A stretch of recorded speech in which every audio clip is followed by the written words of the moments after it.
everybody! Happy New Year and welcome back to Zero Streamings. There's already a lot of chats going on, but it's just me and Gadoo chatting it up. Good to see you here. And anyone else who's joining us today, I hope everyone's having a lovely 2020 so far.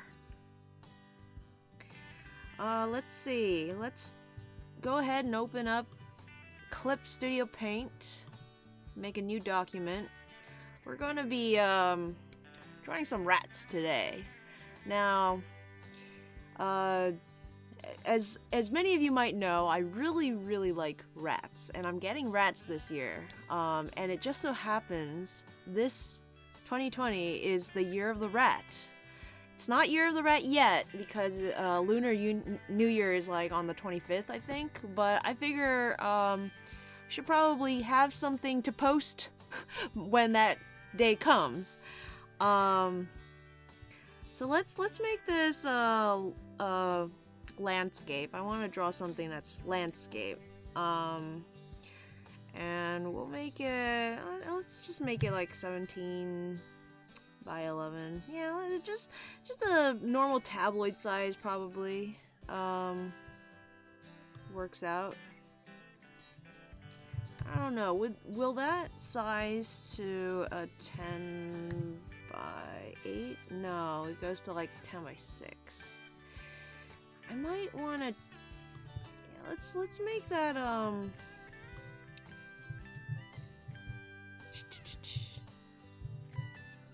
that 10 by 8, whatever that ratio is.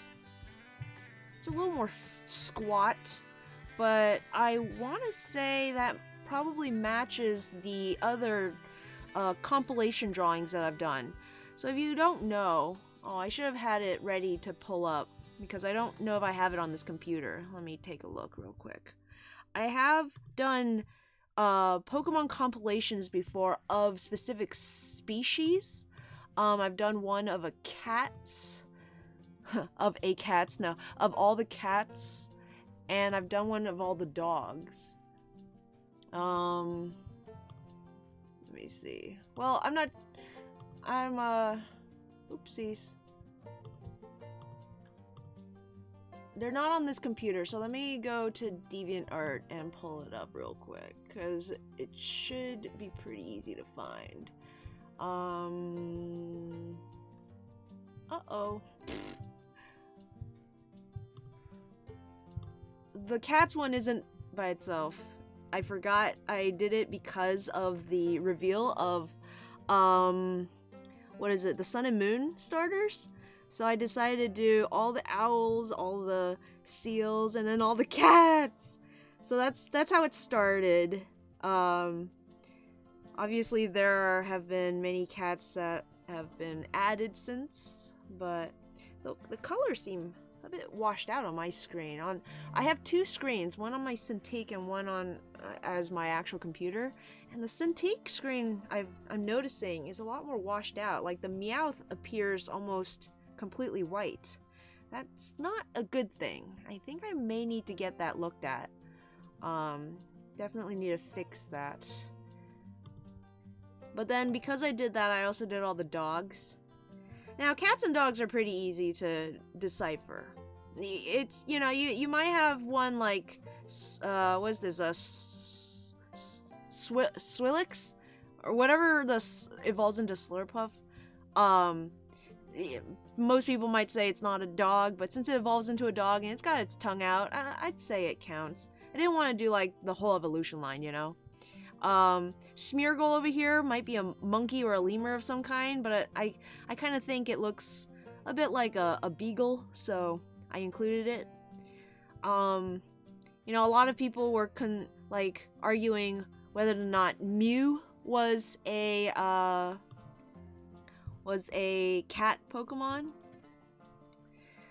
But all in all, it's pretty clear, Hello, Mouse. Mouse is in the house. Kadu says, do all the birds. Maybe eventually. Do all the rodents? Oh, wait, that's what she said. Yep. Swirlix is not a dog. What the? Well, it evolves into a dog, and it's got its tongue out. So I added it in because I wanted to. But yeah, when it comes to rats, though, because I want to do the rats today, in honor of the Year of the Rat, which is coming up soon. Rats are a little harder to pinpoint because you got Pokemon like Rattata, which, you know, says it's a mouse Pokemon, but it's got rat in the name. So what is it, Game Freak? And then it evolves into Raticate, which is still a mouse Pokemon. Despite it having the really thick tail that you usually associate with a rat, it's got much more of a rat-shaped snout without the little turned up nose that the Rattata has. So I'd say these two are pretty much rat Pokemon, right? It even has rat in the name, but it says mouse. So going by appearance, by name, and by classification, I'm gonna take rats and mice. If it's classified as a mouse Pokemon, I'm gonna include it. If it's a rat, I'm gonna include it. They're all gonna be in this picture, and let's see how many we have. If it's not enough, I might do the evolutions as well. If it's too much, I'll just do the pre-evolutions. Mouse is adamant about Swirlix not being a dog. Well, you're gonna have to take that up with the complaints department. Can I make a recommended list? Yes, Mouse, please. Oh, but the reason I was talking about the other lists is because I'm pretty sure they fit more of a 10 by 8 aspect ratio. So that's what I'm gonna go with. And I'm gonna start by just drawing out and listing all of the rodents that are rat or mouse-like in appearance. Just so we can have a running list to work off of. And then I'll try to come up with some kind of composition that has all of them together. Eventually I will do the birds. The birds are a big thing in all the games. You know, you always got the regional bird, and there's so many other birds aside from just the regional one. But my strengths do not lie with birds. Let me tell you, I struggle the most when it comes to drawing birds. Okay, so we got Rattata. And I have to look I can't look very closely at the list on Bulbapedia because they do have some Galar Pokemon like mixed in for some reason. I know, you know, Sirfetch'd is one of the Galarian forms of the old Pokemon, and it seems like there's a lot of them, so I'm gonna try and tread carefully. When you have it in this view, it's just the tiny little sprites, so it is a little hard to see. So if I don't look too closely, I can usually just ignore the spoilers. But if you didn't know, I've started a Nuzlocke playthrough of Pokemon Shield, and we'll be streaming that every Sunday on the Nuz Forums channel. So if you were on my channel yesterday watching the stream, sorry about not chatting with you, but I'm letting TailZimp manage the chat in order for me to avoid spoilers, and I kind of forgot to check over here on my channel if anyone would show up. But yeah, that's gonna be every Sunday, 7:30 Eastern Standard Time, same as this stream. Hope you guys come by and check it out. It's a blind playthrough. I don't know anything about the game, and I'm gonna hopefully not kill all the Pokemon. Alright, so we got Rattata and Raticate. Of course, classic rat boys. Probably the most rat-like of the of any of the rat Pokemon is Raticate. Rattata has some mouse-like features, but it's pretty close. Mouse, if you want to make your recommended list, go ahead. Drop it in the chat. Alright. So, next down... Oh, I guess... So, like, we're gonna assume, Alolan forms are included, right? Like, you can't not have the Raticate, Rattata without Alolan Rattata. In fact, you know, if I had to choose only one, I would go with Alolan Rattata over OG Rattata, because Alolan Rattata is one of my favorite Pokemon of all time. Okay. There we go. Just real quick. Just so I remember. Okay, Pikachu. You know, it's a mouse Pokemon. I always think Pikachu looks more like a squirrel than a mouse, with its pointy ears and like tail that gets thicker at the base. Not the base, the tip. But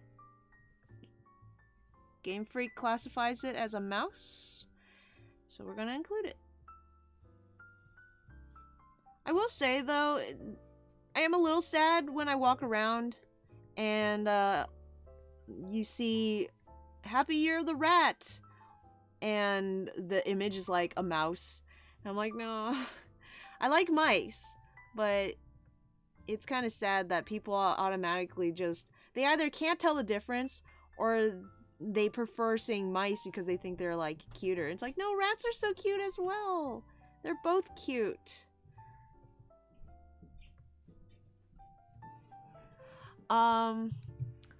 Oh, you're working on it. Okay, take your time. Rat. Let's just save that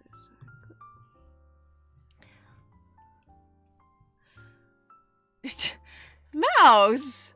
Shaman, if Shaman's a rat, then you can't say anything about Swirlix not being a dog. Let me look at Sandshrew, though. Because Sandshrew... What? Sandshrew is also a mouse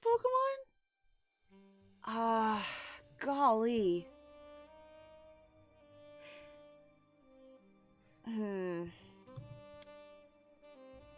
What is Sandslash? Let me look at Sandslash.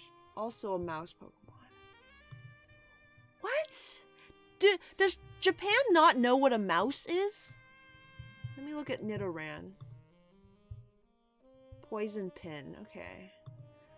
Because, like, Sandshrew is very clearly more of an armadillo, pangolin-style creature.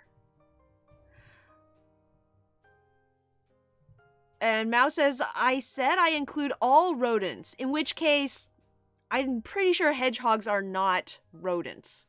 There's some kind of insectivoric, like, they don't have the incisors.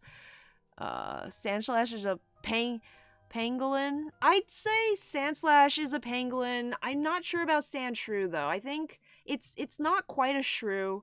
It's not quite a pangolin. It's not quite an armadillo. It's like all of them combined. It's very cute is what it is. Azurill. will probably make the list. Cyndaquil probably. Oh gosh, what do I do now? So let me draw Cyndaquil. Well, hold on. Let me look through. Is there any other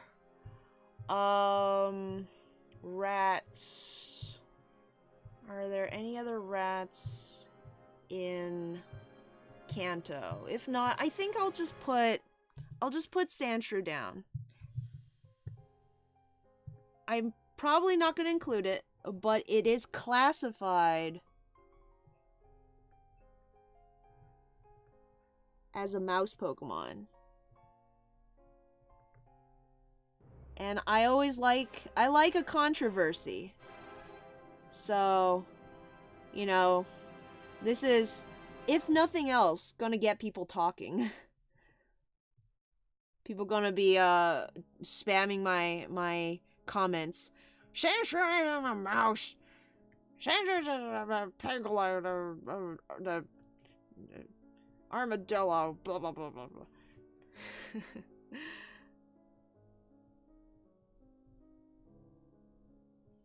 Okay, Raichu is a Jerboa.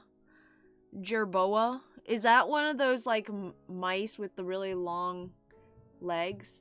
I'd say Raichu is, like, a generic rodent, like, mouse.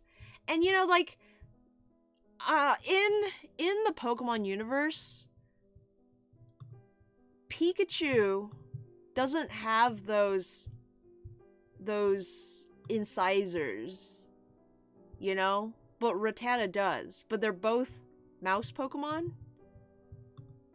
Pikachu has fangs, I'm pretty sure. So the classification, the taxonomy is a bit off. Nidoran has those teeth. But I'm pretty sure most people would consider Nidoran more of a mouse. No, sorry, not mouse. More of a rabbit Pokemon with the big ears. But I could see it being kind of rodent-like as well. I think the difference between rabbits, the leopard, like, what are they called? Lepid family? I don't remember what the rabbits are classified as, but the difference between that and the rodents is that rodents are, like, I don't know, omnivorous, and rabbits are herbivores, so they are more like grazing animal or something. I'm not super down on the science when you get into the nitty-gritty. I just know that they aren't rodents. Which is kind of silly to me, because I've always considered, also, if you don't know what I'm doing, I'm like scrolling through Bulbapedia right now, but yeah, it's always kind of okay. And then, like, Mew also, is Mew a mouse? I put it with the cats because it says Mew, which sounds like a cat. But it does have that really, really long tail, and its body structure looks a lot more like a mouse of some kind. Mouse, what do you think? And Nyx, any pokey scientists want to help with the taxonomy on Mew? Sand/hedgehogs were rodent, Sandshrew, baby pangolin, Raichu, Jerboa. Like, Sandshrew is my baby. I want to see it in everything, but it's not a mouse. Nidoran's a rabbit for sure. Lagomorph. Isn't Nidoran's a bun that turns into a rhino? Ooh, definitely a cat. Mew and Mewtwo are cats. Alright, I'll leave it off. I just, you know, if you're gonna ask me, I'm gonna say Mew specifically looks a lot more like a mouse in its body structure. And Mew is like the origin species. It's got the DNA for all animals, so you could make an argument that it could be both. All right, so here's where it gets dicey a little bit. We're in Gen 2 and it's already getting dicey. But I subscribe to the Fire Pokemon Zodiac theory, and they have done little to dissuade us from believing that is the case, seeing as how they've continued on with it with the rabbit. But in order for that theory to work, Cyndaquil has to be the mouse, or the rat rather, and it is classified as fire mouse, but as Mouse says, Cyndaquil is probably a shrew, more likely some kind of what would you say, porcupine-ish hedgehog, because it's got like spikes, you know? But its face structure looks a lot more like a shrew. But just like Sandshrew, it is classified as a mouse. What is its evolutions classified as? Let's take a look. This one is a volcano, and this one is also a volcano. So it turns into a volcano. No, it's a shrew. The spikes are just fire. But you realize Ponyta has fire on its head, right? And on its butt. You can't say it doesn't have a mane, it's just fire. The fire on its back is supposed to represent spikes. It even has quill in its name. It's Cyndaquil. You know, it's got quills. It doesn't have spikes, it just has a fiery butt. You know, I would say maybe for Quilava. Quilava is just a mammal with fire hair. Cyndaquil's, I'm pretty, like, visually it is definitely trying to appear as quills, but either way, we're putting it down as a shrew. Not sure why or how necessarily. Like, Sandshrew has shrew in the name. Cyndaquil has quill in its name, which shrews don't have quills. It looks, I've always as a kid thought it looked more like a mole because it doesn't even have ears, and I know shrews have tiny ears that are hardly visible, but they do have ears, and moles look like they have none at all. You know, if shrews' ears are hard to see, moles just look like they don't have any ears. As a kid, I always thought Cyndaquil was a mole. I'm gonna stick it in the corner here with Sandshrew, and we'll talk about that one later. Classified as a mouse, but is it really? Now, Sentret, the scout Pokemon. It evolves into a ferret, but Sentret itself doesn't look like a ferret. It has rabbit ears, it has a raccoon tail, it's just a hodgepodge of all sorts of rodent-like creatures. What do you think? Do shrews not dig? I guess shrews swim? But Cyndaquil is a fire. Cyndaquil's a fire Pokemon, and shrews are water-based mammals. So, the fact that moles dig and Cyndaquil doesn't dig, I mean, I'm pretty sure... Let me see. I'm pretty sure... I might be wrong.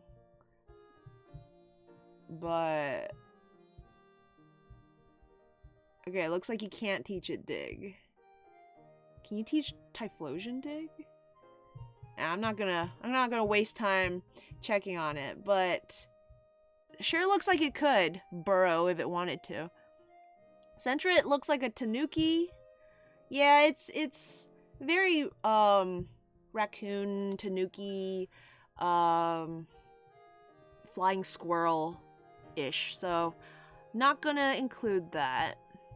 Let me see what else Mouse had. Azurill. Let's go to Azurill and Meryl.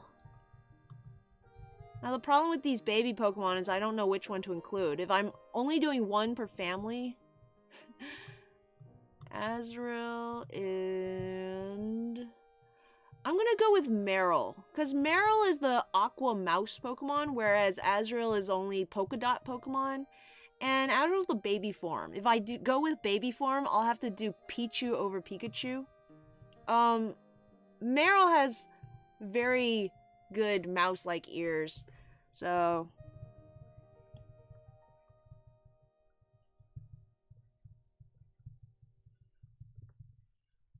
It's literally just a ball with a face.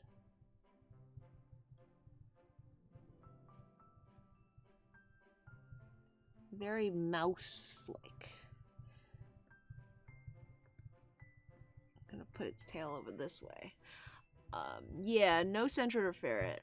Definitely not Ferret.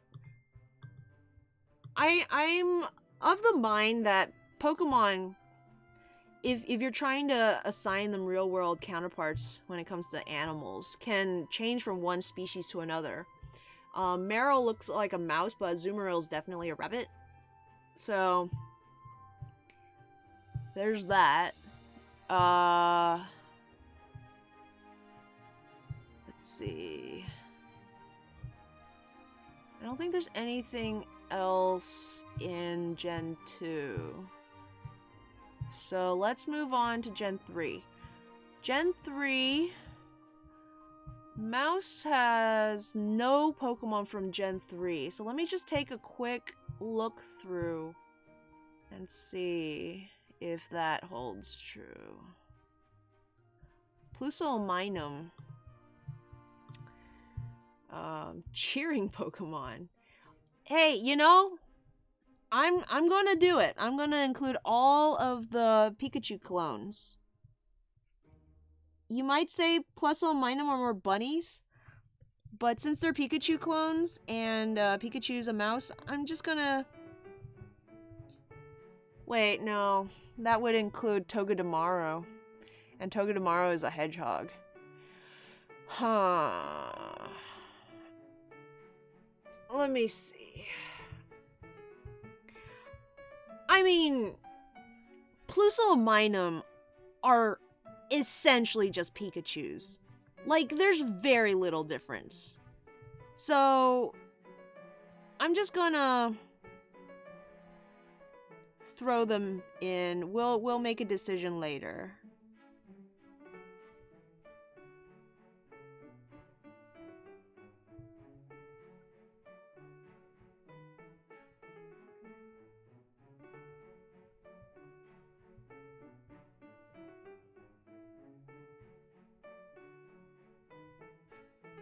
They really look like rabbits, especially how I've drawn them here.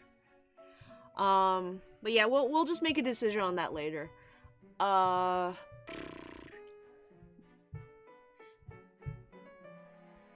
Emolga is a squirrel, yeah. Like a flying squirrel. Maybe don't include every single Pikachu clone, because Pachirisu is a squirrel, Togedemaru is some sort of hedgehog. Yeah. I just realized that. Let me see.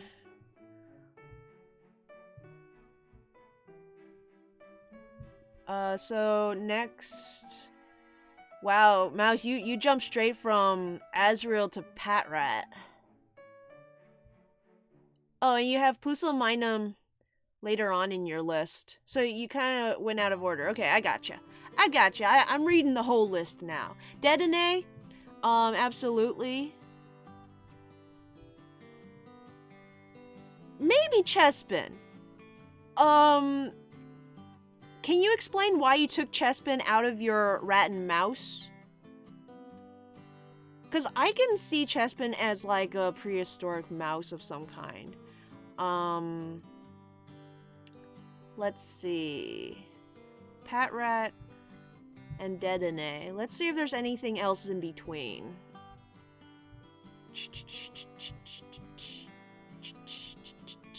Does Gen 4 not have anything to offer us? Definitely not Bidoof, not Patsurisu, or Buizel. The Buizel's a very good boy. Maybe I'll do like Weasels and the Weasel family someday. That's further down the line. There are a lot of bunnies now. I should do bunnies. We have at least 3. Like actual rabbit hairs. And then we have a bunch that we can infer, like Nitto, the Nitto family, and Plusominum. Let's see, what else do we have? I think that's it for Gen 4. So really nothing at all. Let's throw in a Patrat.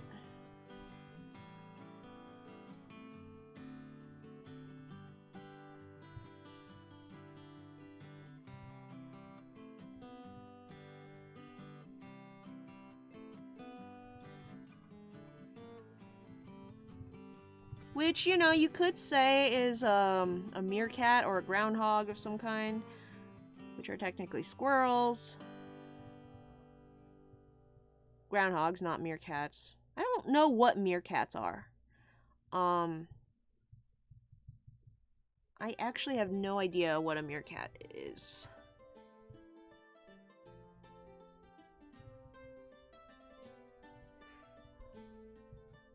I'm not gonna do Watchog because that's a lot. That's too much meerkat.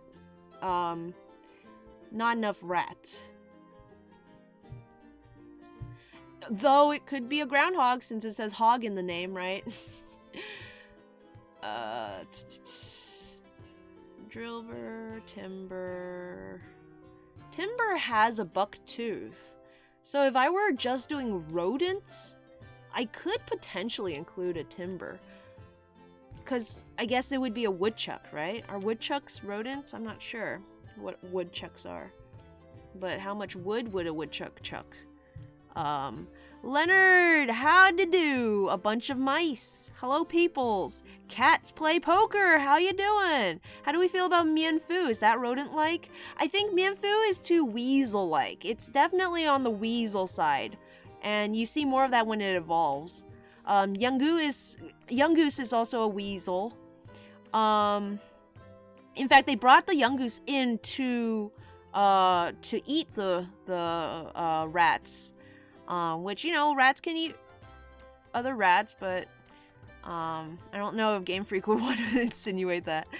Chespin is definitely a rodent, but I didn't think it was a rat or a mouse. It struck me more as of a, I don't know. Yeah, that's, the I don't know is the part that gets me with Chespin.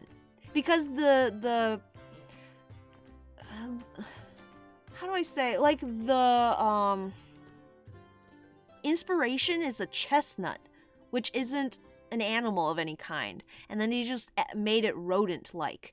So, as with the Zodiacs for the fire starters, there's that old theory that's kind of been disproven at this point, though I don't know if it's completely been, where the grass starters are like prehistoric creatures, you know? You can kind of say Chespin is like the first mammals, the really big rats that would live under the feet of the dinosaurs. Then you get Decidui, which is a bird, which is technically a dinosaur, like a modern day dinosaur, and it's kind of lanky and weird looking, so, you know, it's a owl, but it could also represent kind of an Archaeopteryx sort of situation. And then you got the monkey right now, which could potentially be like early man. I don't know. It's like we're slowly grasping with the grass starter line. But Yungoos is a mongoose. And mongoose are weasels? pinchy face to be a cat. Mienfoo is a cat. Yeah, it's too pinchy face to be a cat. It's definitely more of a weasel. You know, I think, I'm not sure about badgers, but I think badgers might be weasels. And I know that wolverines are a type of weasel, or like they're in the weasel family, whatever family that is, the muscelids or something. So yeah, I've always assumed mongoose were in that category. It's mongoose. Hello, Snakey! Thanks for coming. How are we feeling about Mincino? I guess it's technically, what are those called? The chinchillas. Is it a chinchilla? Or are we thinking maybe it could be some kind of mouse? It is a rodent, but I'm going with specifically rats and mice. Because it's the year of the rat. So I'm not doing just any rodent. I'm doing, rats and mice today. And I'm usually a stickler about this. I'm usually one of those, like, get it right. It's a rat, not a mouse. Or that's a mouse, not a rat. But when it comes to Pokemon, if I were to do that, I wouldn't be able to include Rattata, which is definitely a rat Pokemon, but like they classify it as a mouse in the Pokedex. So I need to be a little more lenient here.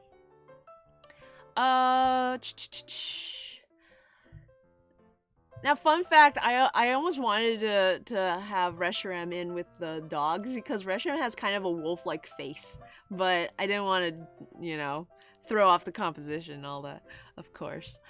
I'm still thinking Chespin. I don't know, like, there's something that speaks to me about Chespin. So we'll put that in, we'll see how we feel.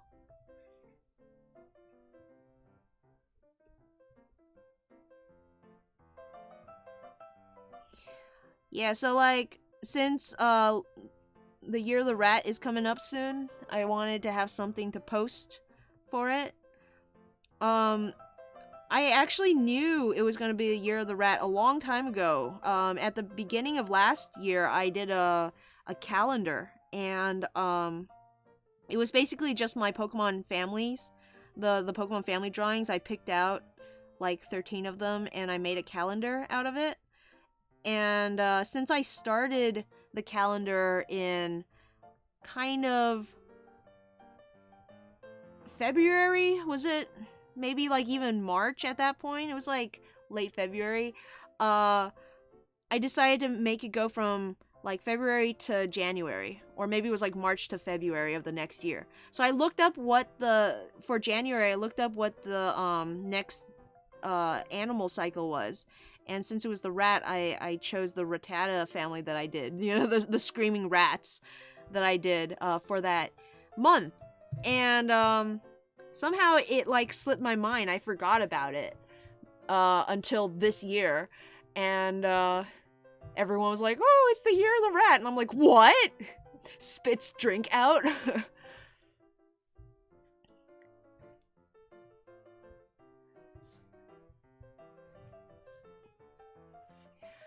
Our Cats Plays Poker says, are shrews rats? No, they're not.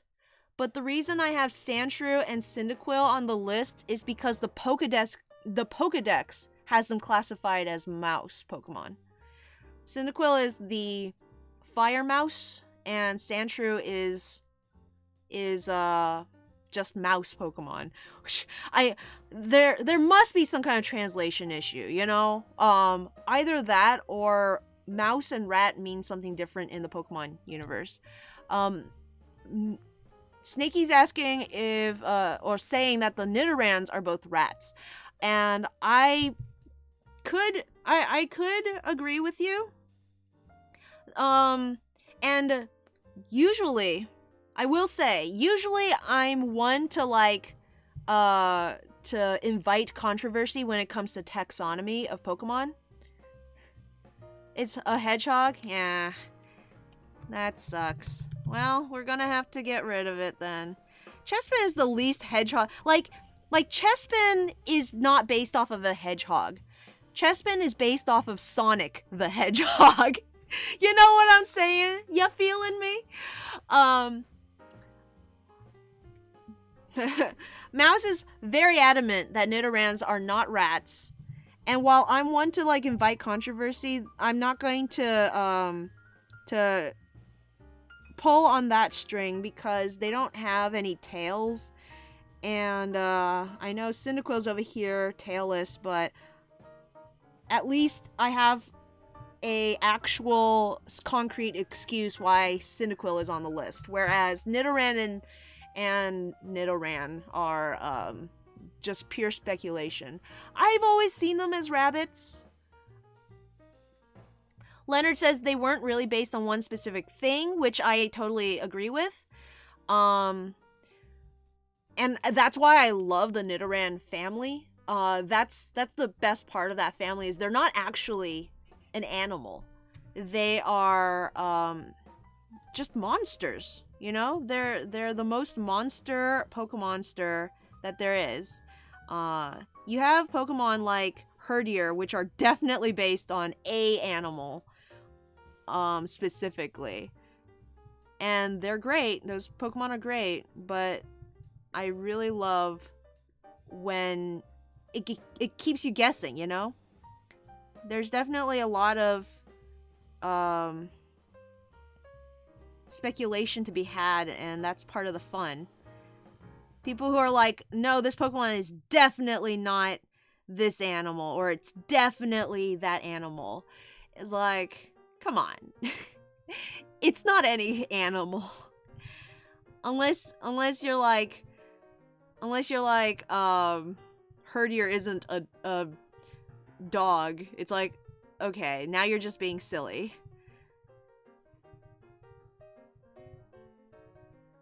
You know, like, in the world of Pokemon, snakes can have limbs. If I did a snake Pokemon list, I'm definitely including Snivy. But they're technically not snakes because they have the little leggies. Mouse says, Zero, someday you should do foxes. I should. Maybe I should do foxes and tanukis together.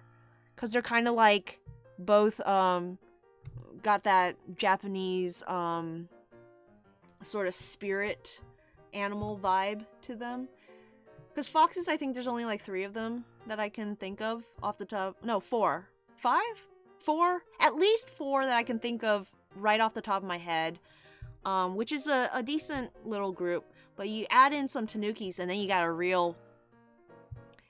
But Bidoof isn't a mouse. Oh, really?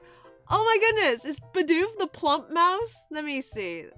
I gotta see this from my own eyes. Mouse. I know what you're thinking, but this is when it gets fun. What is Bibarel? I think Pokemon. Okay, well they know what beavers are. Okay, let's just get this down. Mouse tanukis are not raccoons. Don't you get confused now. Like, we're talking Pokemon here, and we can be wishy-washy about that, but tanuki and raccoons are real-world animals, and they are not comparable. I know tanukis aren't foxes, but you got the foxes and you got the tanukis, and they both have, like, illusion powers in Japanese, so... So forceful. I'm not saying like they're the same, but I thought maybe it would be fun to have them together. Kind of like maybe like all of the foxes on one side of the image, all of the tanukis on the other, and they're kind of like fighting each other. I don't know. It could be fun. So like Bibarel is classified as the beaver Pokemon. Bidoof, is it really? It's a plump mouse. I'm including it. How can you not include something that's called a plump mouse? They didn't even, like, You know, they're not even saying like, oh, it's maybe a mouse. It's like, this animal is plump. Anything that's described as plump has a place in my heart. And I absolutely believe now that, okay, let's say maybe Bidoof, let's maybe try and give them the benefit of the doubt and say Bidoof is possibly a water rat. You know, like in Wind in the Willows. I could see that. It doesn't have a tail, though. It's the sad thing. It has a little butt bump. It's a beaver, WTF. No! Bibarel is specifically a beaver. Like, if Bibarel was also classified as a mouse, I would be like, okay, Game Freak just doesn't know what mice are. But they made the distinction. I'm gonna look up what Bunnelby is. Okay, it's a digging Pokemon. I was gonna, like, throw something.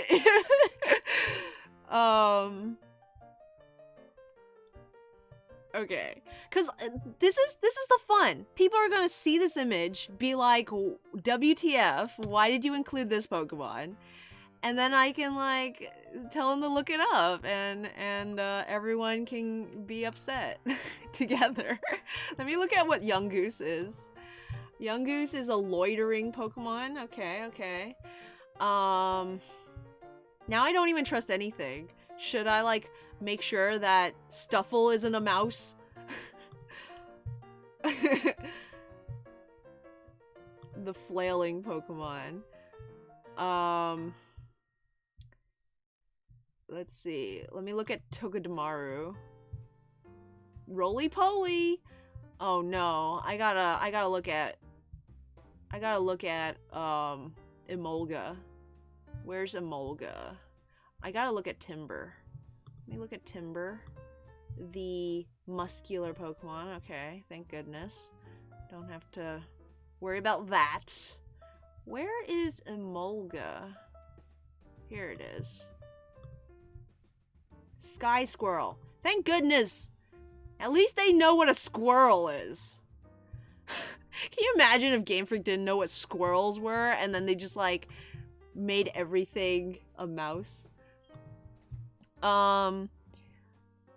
This is so funny. I'm living for this. Even the name Bidoof sound familiar. The B sound in beaver. It's a bee then? It's an insect?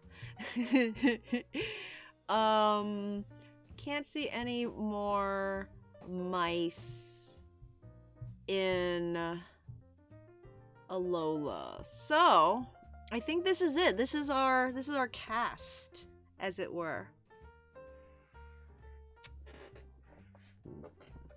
That's quite the lineup. I almost want to just include Raichu as well, but I feel like I'm not sure about it because, and hear me out, Raichu is still very much a mouse shaped thing. Pokemon like Marill evolve into another kind of rodent, so I can't include it. Which kind of makes me think I should judge each member of the line as its own thing. So like Raichu, maybe Pichu even. This is gonna be one big drawing.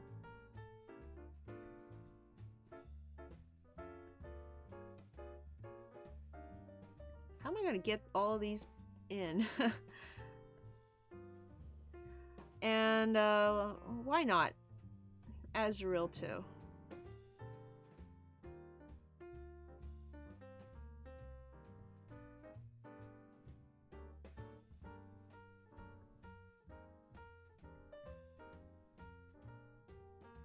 Okay, That's probably really that would probably really limit you though. Wait. Well, Pikachu's cheeks are actually based on how Chipmunk stashed nuts in theirs. Yes, but I am including Pikachu because the Pokedex says it's a mouse. Hate how the Octillery or Zigzagoon lines are inconsistent with their species. I actually love that. That's my favorite part of those kind of creatures. And Pelipper is the same. Pelipper goes from a seagull to a pelican. I think that's like really neat. Okay, what do I do here? I'm going to take a screenshot.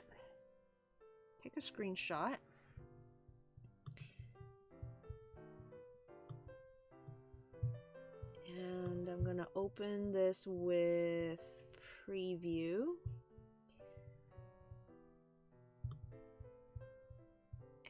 And stick this in the corner so I can look at it. Alright, and finally start drawing. Okay.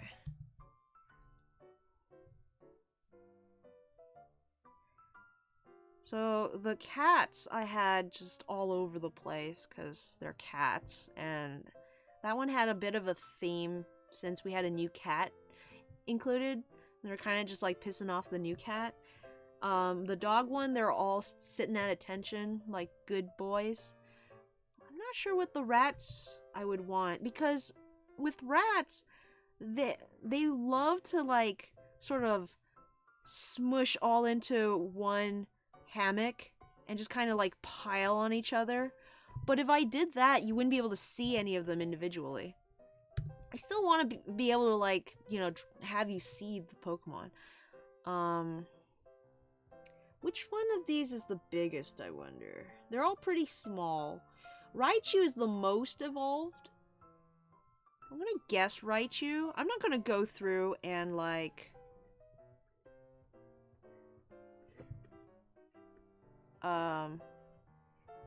look up the heights of all of them. But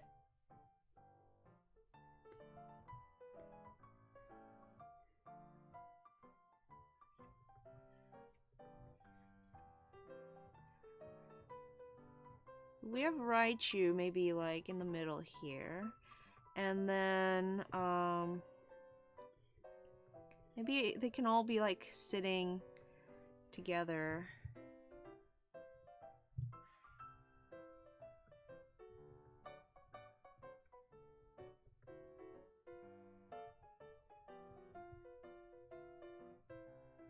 And I'm thinking maybe their tails are just all...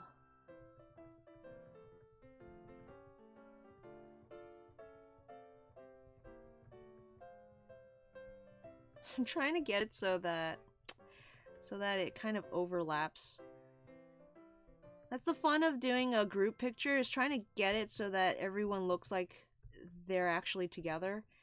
And not just like drawing individual.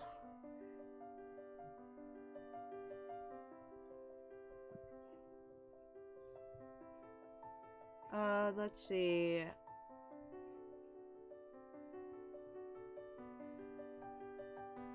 Next, maybe I can have Meryl on this side. I always assumed Meryl and Pikachu were comparable in size.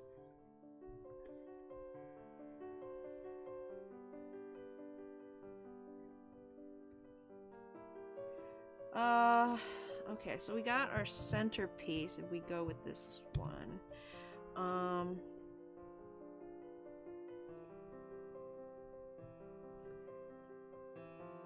gonna run out of space very quickly if I do this, though. And it's gonna be really messy down here. So maybe not. That's just one idea. Is Mimikyu a mouse? Who knows what Mimikyu is underneath that rag? To Ratigan, your tops, and that's that. To Ratigan, the world's greatest rat. Hi, Dan, coming in with music. Mimikyu is many mice under the rag. That's the secret. That's the secret, Cap. Oh gosh.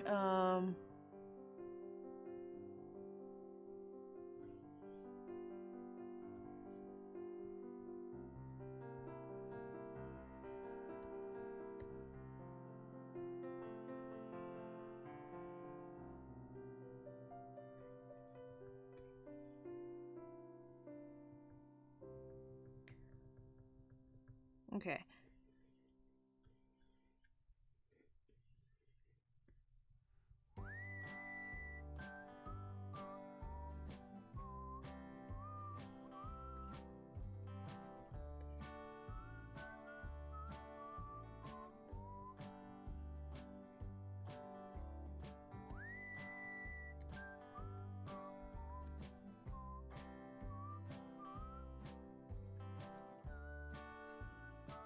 Maybe start with a drawing. Maybe something will come to me.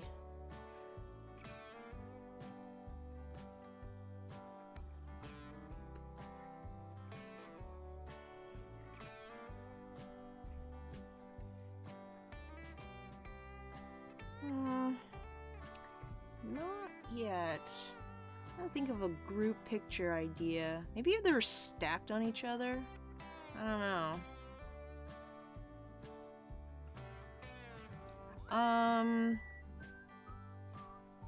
Let's see how we can group these. If Raichu and his family were...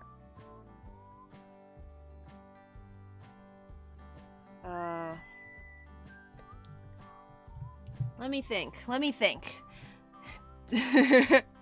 I love that song, Dan. Man, I'm quite fond of the Disney musical number. If I recognize a song, I'm probably gonna... All the ratty Pokemon making curry, a la Ratatouille style. Honestly, Mimikyu, based on its typing and the fact that it decides itself to be more liked, is probably based on Boogle Nose, a Breton myth. Sorry, I must have butchered that. Boogle Nose is a kind and gentle fairy spirit whose horrifying ugliness causes it to be perpetually alone. I used to think that Mimikyu was like just the softest boy and like just wanted to be loved, but the Mimikyu from the anime is like out for blood. Nyx is like, wait, Sarah, a Rat Pack is a band. Yeah, I think it's like specifically what was his name? Oh gosh, I'm blanking. It's a really famous singer, like a really old timey jazzy singer.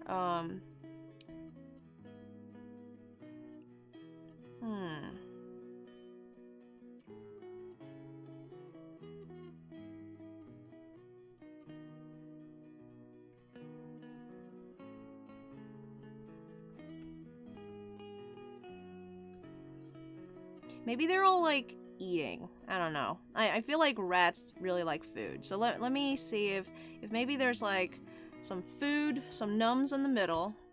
Okay. And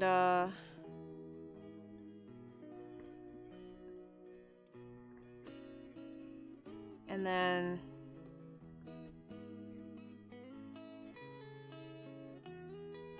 maybe Raichu has got little Pichu. Let me draw Pichu in first.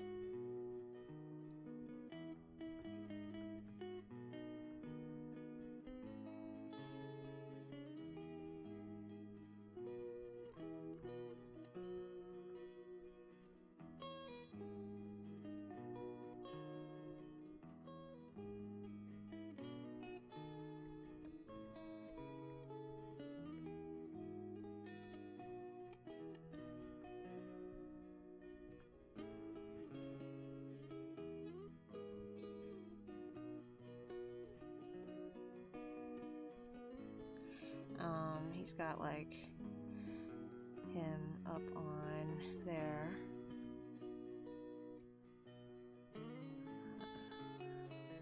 This food isn't like shaped yet, because that's gonna change based on how I position these.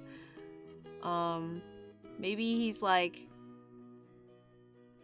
got his foot out in the back kicking Bidoof out of the way, because it's like babies first, you're not even a proper mouse.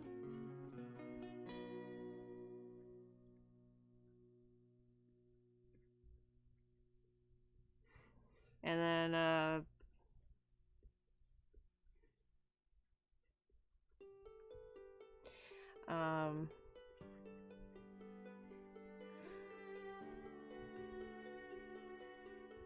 what else? Let's see. Maybe like Meryl's over here.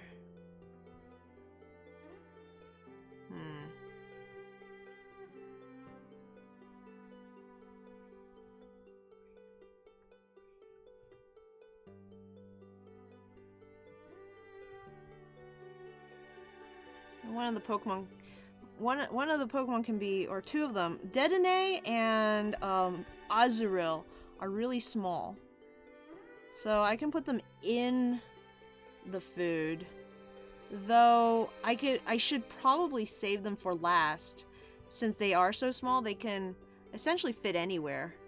But I have the mind to put them in here first, so I'm gonna.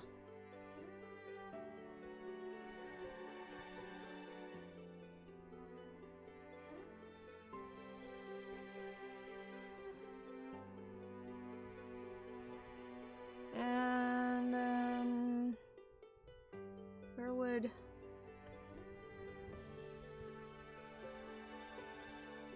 someone could be upset that someone's in the food?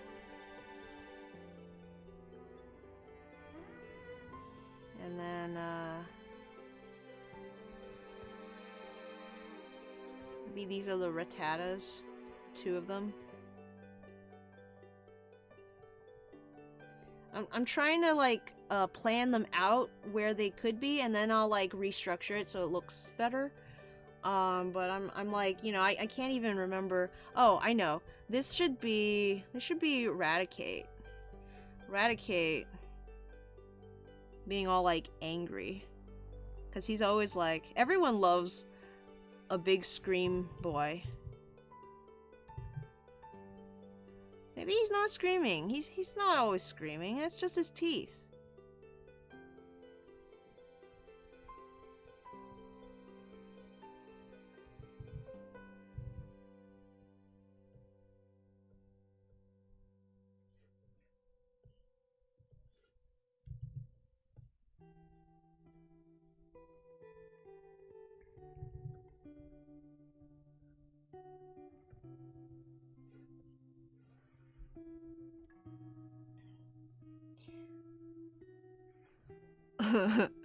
Cat says, I love the Bidoof. OMG. Seems about the right place for the Bidoof to be. Bibarel ended up being one of my reserve members for Pokemon Platinum, not part of my main battling team, but a traveling companion that helped navigate the world due to learning so many HMs. Yeah, like the HM slave has a pretty bad rep, but I always got really attached to my HM slave. Frank Sinatra, that's right. Classic Hollywood friends. Frank Sinatra, Sammy Davis Jr., and Dean Martin. The Rat Pack consisted primarily of Frank Sinatra, Dean Martin, Sammy Davis Jr., Peter Lawford, and Joey Bishop, among others such as founders Humphrey Bogart and Lauren Bacall, as well as late addition Bing Crosby. Nice. Just now realizing Raticate is the rat equivalent to Golbat! Oh, that's one way to say it, yeah. I'm not sure if Raticate's quite that big. Okay, I'm going to look up the size for Raticate and Pikachu. I want to at least know what the size on those two are. And while I'm here on Pikachu, I might as well also check on Raichu. Raichu is 2 foot. Pikachu is 1 foot, so half the size of Raichu. And Raticate is also 2 foot. Okay, so it would make sense for me to put Pikachu right here.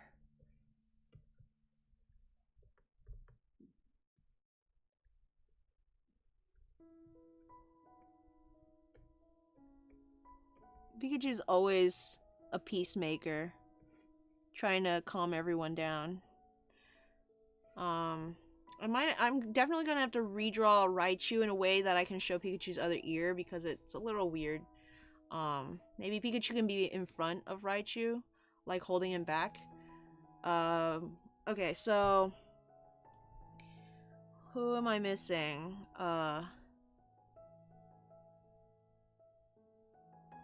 Patrat.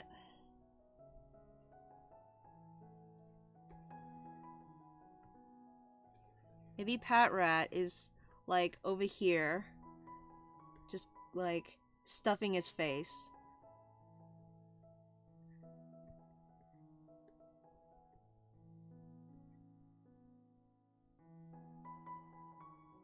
With food. He's got some food and he's just like and just by himself over here, like facing away from everyone. Gotta be able to show his tail. Patrat's best feature, his tail. Okay, Dedenne, we got those two, got the babies. What are we missing? So we got 2 Rattatas, 1 Raticate, Pikachu, Patrat, Dedenne, Bidoof, Raichu, Pichu, Azurill. I need Marill. Okay, I need these 3. Okay, so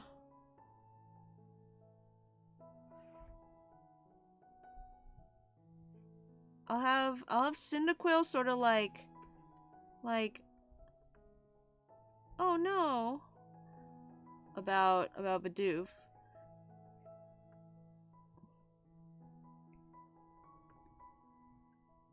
Maybe like worried that might happen to him because he's not quite a mouse either. Oh, what I could also do is have like Sandshrew, Cyndaquil, and Bidoof like off in the corner in the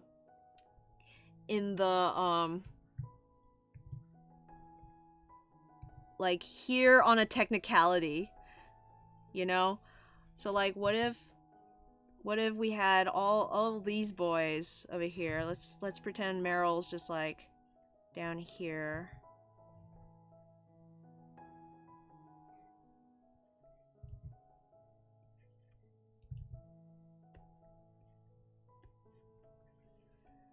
And then over here we got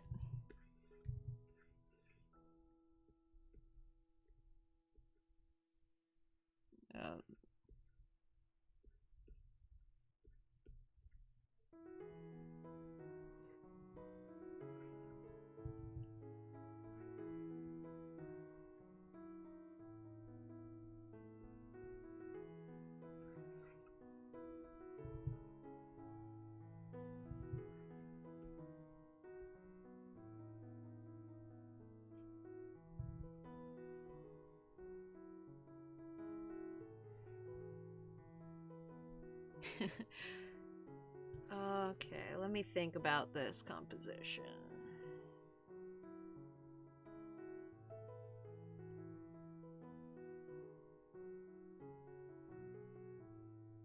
Now, I could change it up a bit. Let me see if I can... Okay. Okay, so we got those 2. Let me change it up just one more time. Honestly, guys, if I can even just get a sketch done today, that'll be great. Because these, like, group pictures are quite something.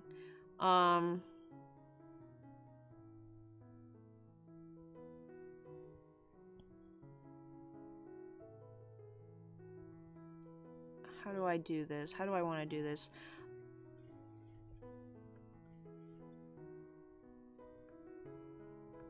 So it is a new year, right? And what do people do on New Year? They drink champagne. So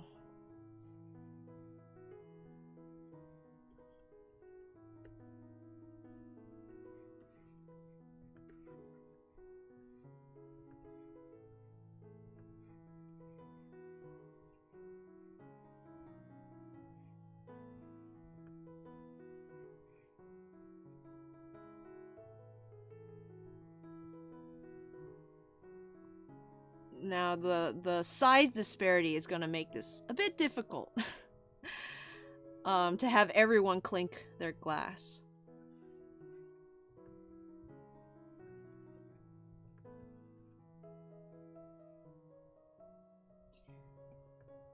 So I should probably play this a little smarter than I am now. Okay, let me save this before I delete it. Let me play this a little smarter. We're gonna bring this way down, and we're gonna have the two actual same size rats, Rattata and Rattata.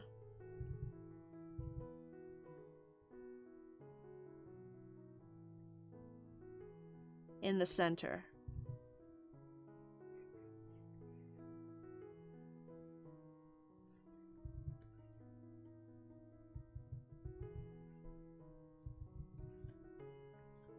I don't know how to make rats clinking glass. Wait a minute. Give me a sec. They kiss! No! No kissing! Sorry, I've been ignoring the chat for a little bit. I got too, like, caught up in my brain space because I'm trying to figure this composition out. Azrael looks more like a rabbit. Azumarill looks more like a rabbit than a mouse, to be honest. Yes, that's why I'm not including Azumarill. But I'm including Meryl and Azrael because they're very mouse-like. The kids' table. Yeah, that's what I'm thinking. Or like under the table or like just off to the side. Honestly, I pulled up the stream because I thought it'd be fun listening to you ramble as you figure out how to make this the best piece it can be while I am trying to navigate my way through writing a scene in a book. Oh no, Dan! Are you gonna be okay with that? Because, like, I know personally for me, I cannot do any sort of writing if there are words coming into my ear holes. Like, I can hardly listen to music if I'm writing. I know some people are like, oh, I put on music to write. But yeah, not me. I have to have complete silence, and I hate complete silence, so, I don't write very often.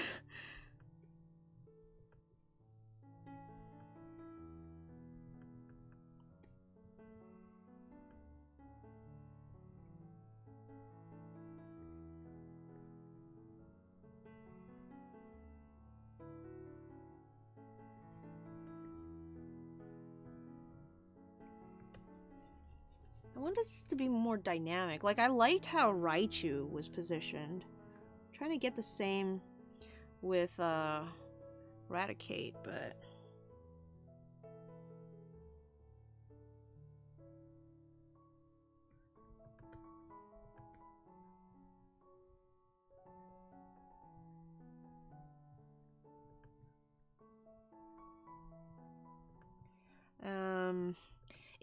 It's like, so like rats have a very specific head structure.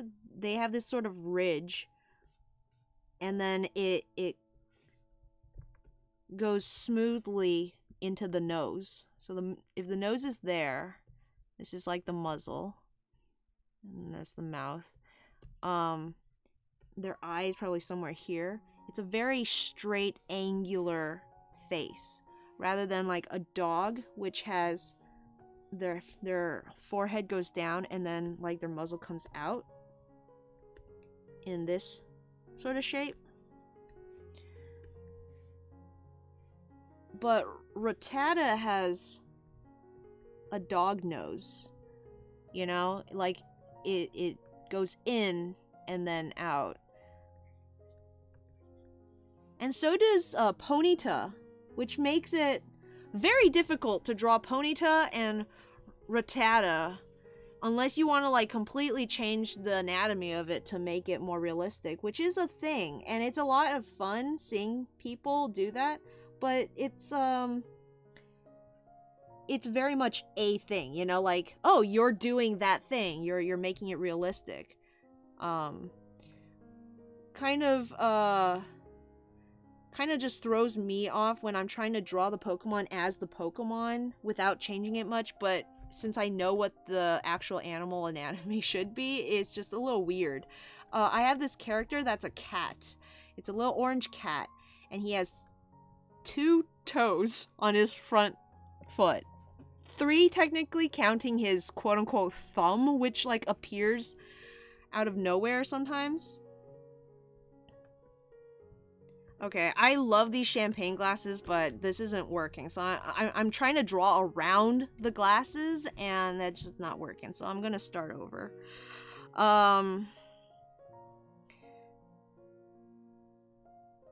Let me think.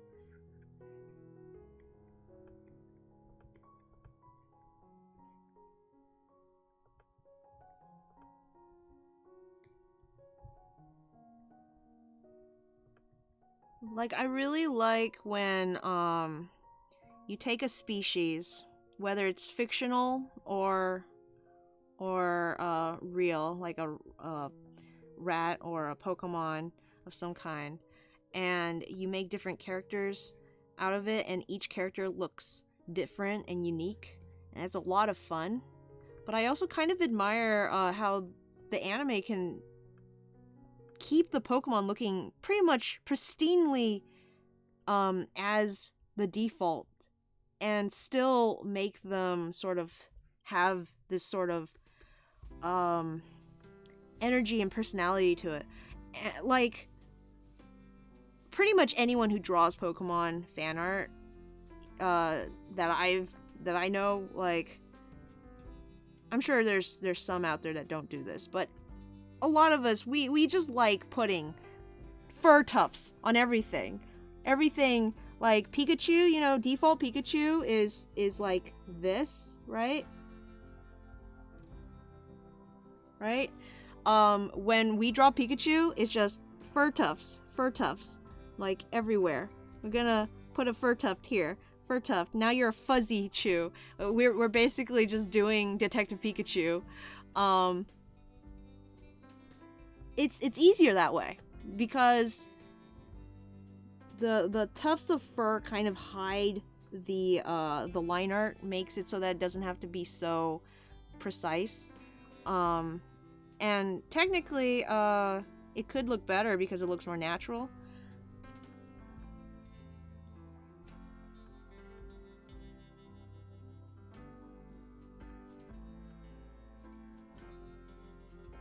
But the official Pokemon stuff doesn't have any of that. Their stuff always looks default Pokemon, just the way you see it in the official art. There are these like tiny comics. They're like 4-koma almost. That are just gag comics, and the Pokemon I think talk in it. Don't know what it's called, but I saw it at the bookstore the other day. And yeah, it's like the characters in that are just... they're just Pokemon. I don't know how else to say it. They're just Pokemon as they are. In general... oh, hold on. Yeah, notice none of these mousy Pokemon have the facial structure of an actual mouse rat.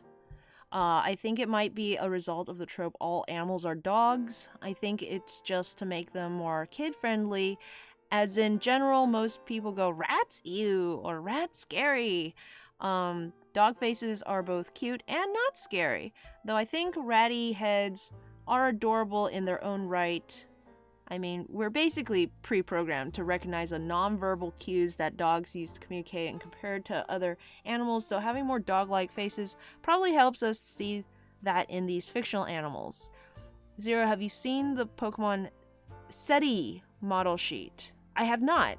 Is that one of the new Pokemon? Because I don't recognize that Pokemon.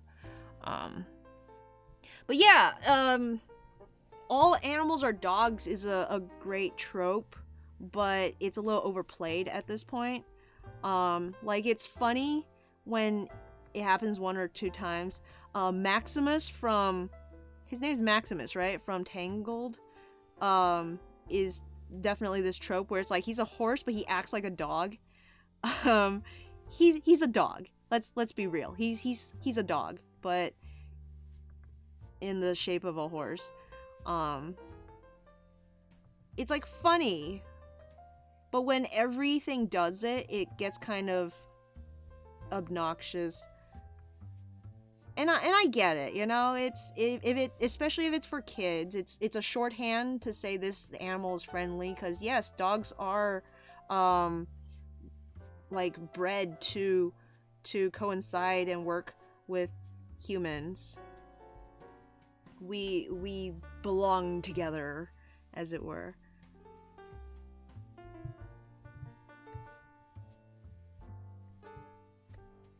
And honestly, like, unless I actually studied it, which I have, I wouldn't have known that, like, rats don't have that facial structure. And kids aren't gonna know.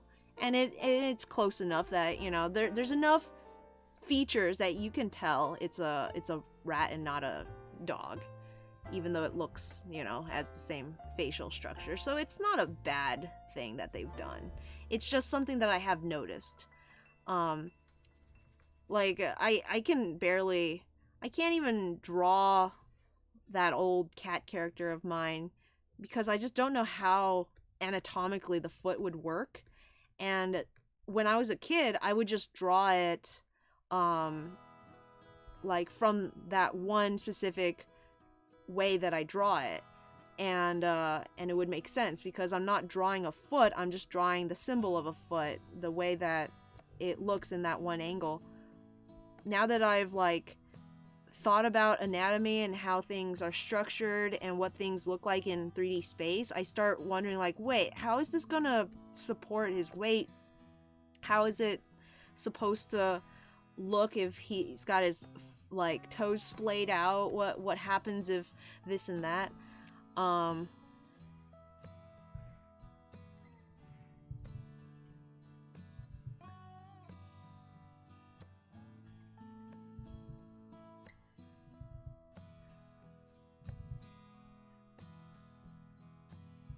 Okay, I kind of really like this, so I'm gonna save that as a different layer. And just in case I don't like what I draw on top of it, I'm gonna add a Dedenne down here.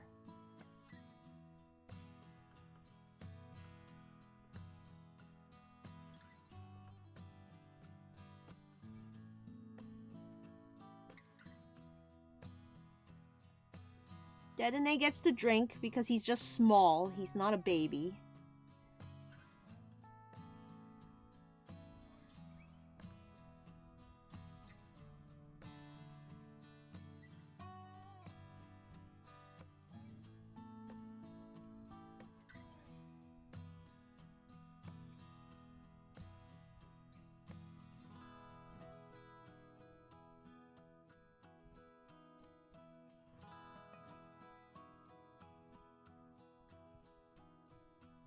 Okay.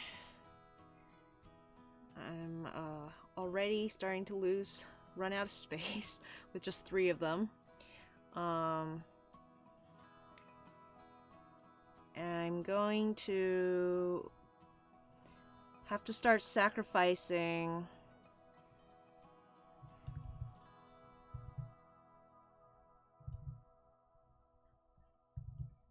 Parts of the image. So, sorry, Rattata, you're gonna lose your tail.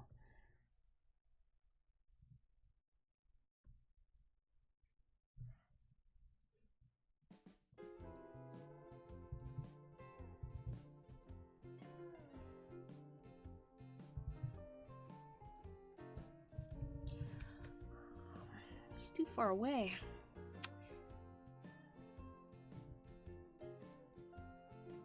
Let's put a glass here. Let's see if we can get someone to clink glasses over here.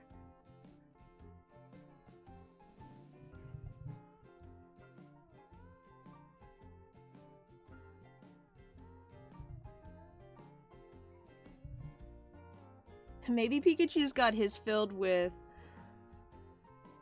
ketchup. Let's give him like a ketchup bottle here.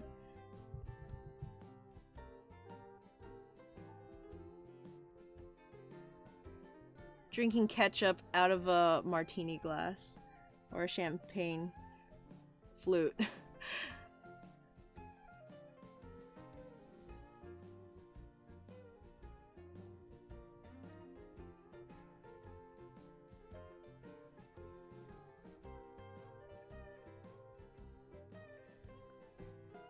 Okay, a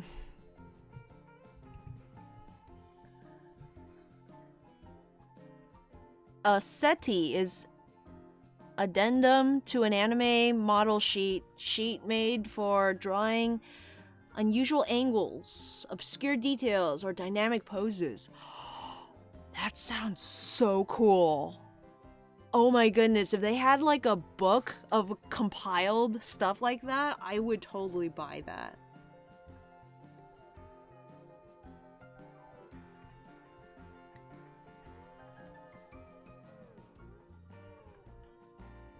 Let me see if I can move Pikachu just a bit closer. I'm being too precious with what I've drawn, but if I obscure it just a bit more, like that.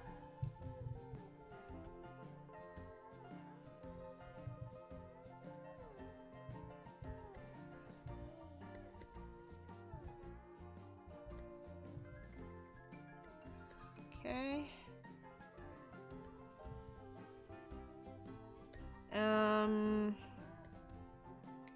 So we got Pikachu, Rattatas, and Dedenne. We need a Patrat in here. Let's get a Patrat up in here. And let's... Okay. Rattata, you're gonna have to stand up a little bit more. You're gonna have to tippy-toe a little bit to make room for some others.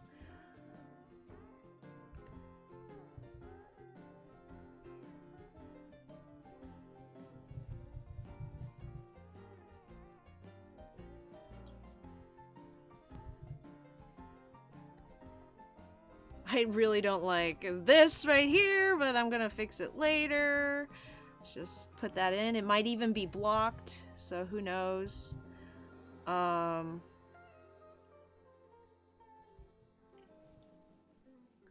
Okay. Let's try and get Raichu and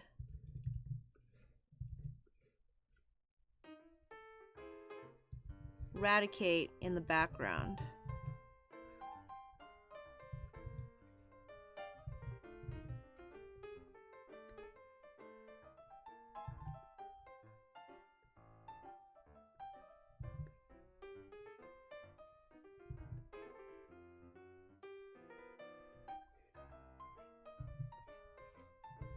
So the anime made me always associate Lieutenant Surge with Raichu because of that one episode.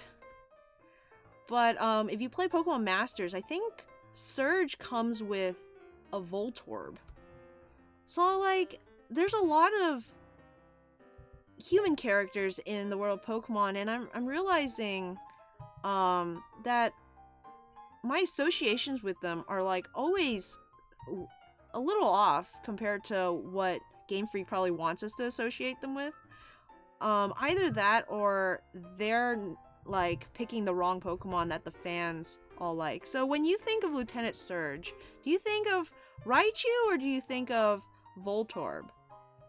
Because it's possible that if you played the games first,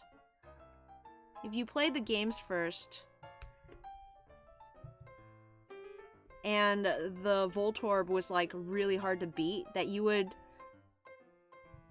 think of Voltorb.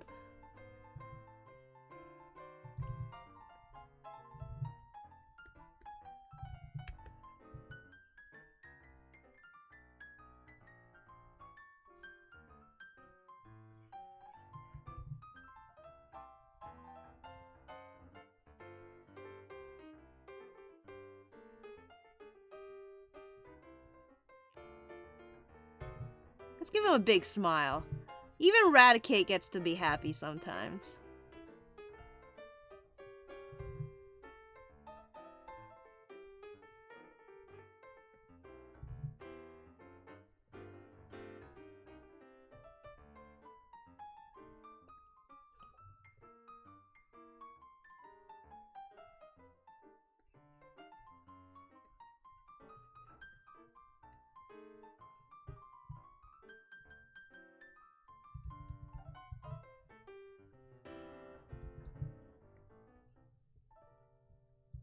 Raticate is too chunky, though. I don't know how to get him in, like, big enough.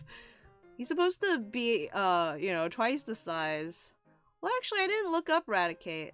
Oh, I did. He's the same size as Raichu, right? Yeah, same size as Raichu. But it's hard to get him big enough since he's so stout.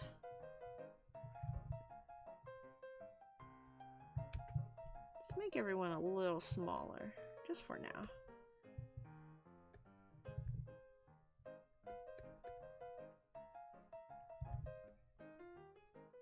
He doesn't even have arms.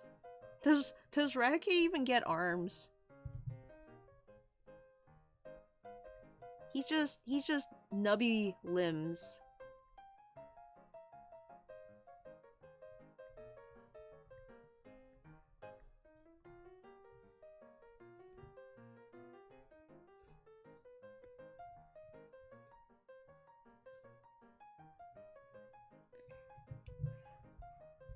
Okay, let's see.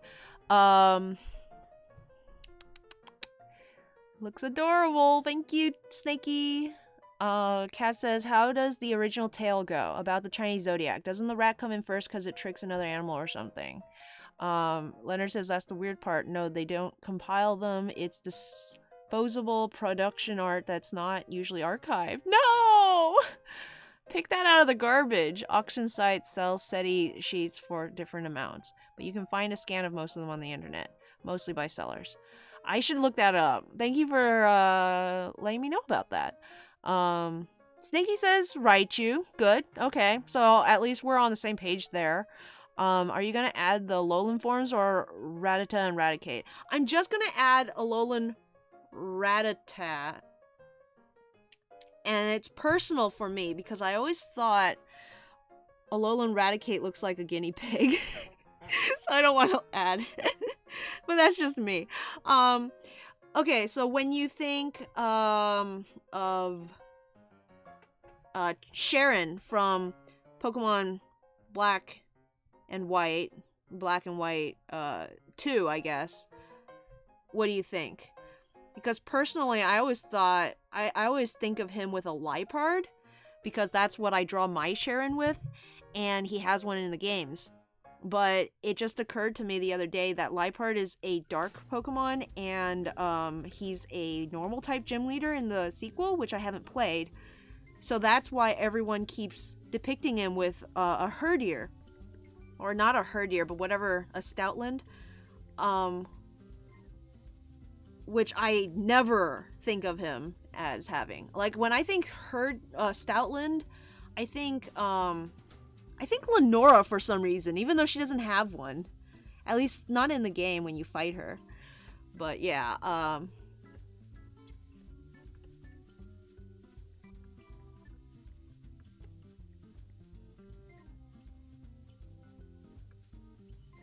the Chinese zodiac tale, it's a little different depending on who you ask. Some people say it was a race. Some people say the emperor invited all the animals to a banquet.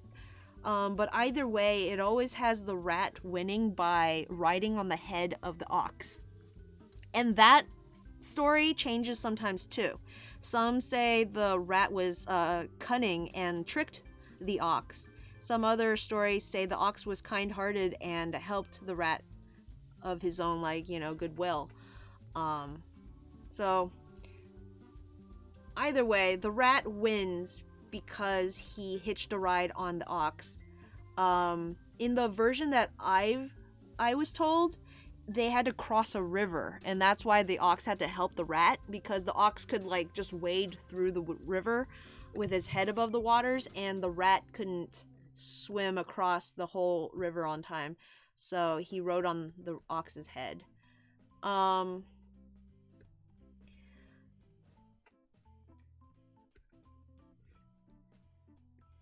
Yeah, is there anyone here whose year of the rat? 2020 is the year of the metal rat. Every zodiac year also has a corresponding element to it. And that goes in a cycle as well. So we're in the metal cycle. So heavy metal rats out there. I'm the year of the ram. Meh. We haven't gotten one of those for the fire starters yet.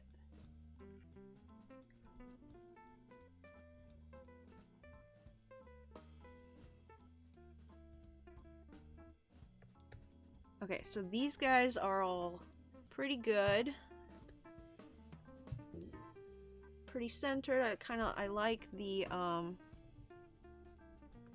positioning. Seems balanced.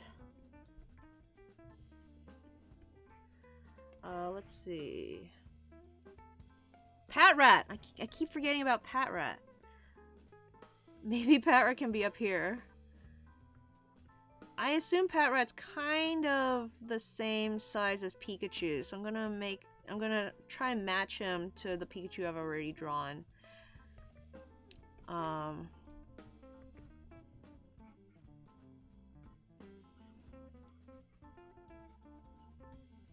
It's always nice to have certain Pokemon bigger than others so you can stack them in a group.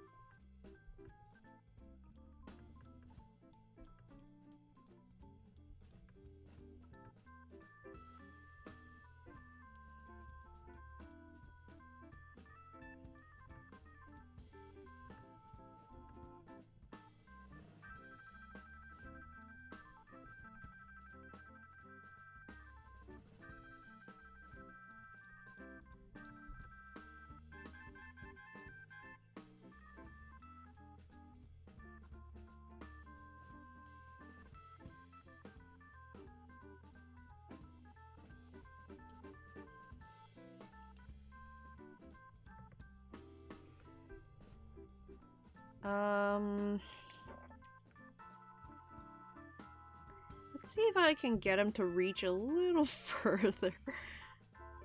Come on, you can do better than that.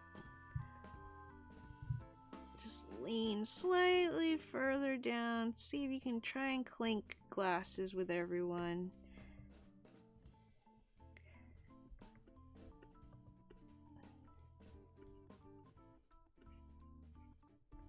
Bring his backside up slightly more.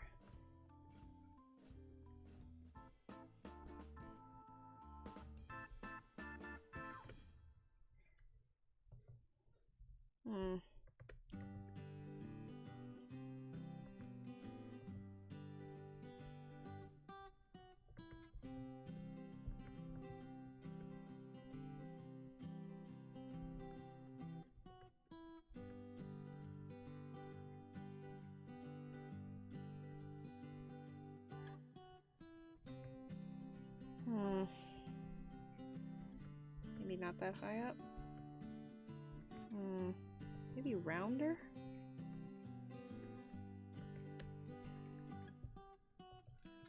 Maybe he's too big now. Or maybe he's not big enough. I don't know. Who can say for certain?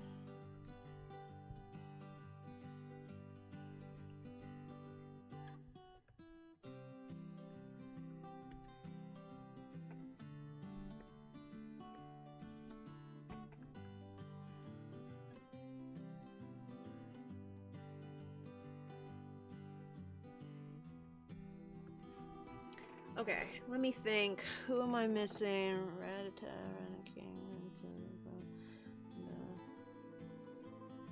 Meryl. There's so much empty space. Like, someone should definitely be standing here in the picture. Someone would definitely be standing here, but then it would just completely block off Pikachu. Should have... Man.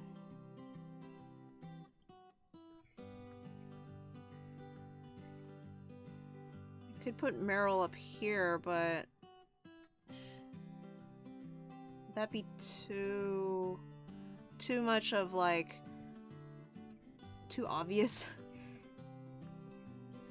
You know, the asymmetry is nice.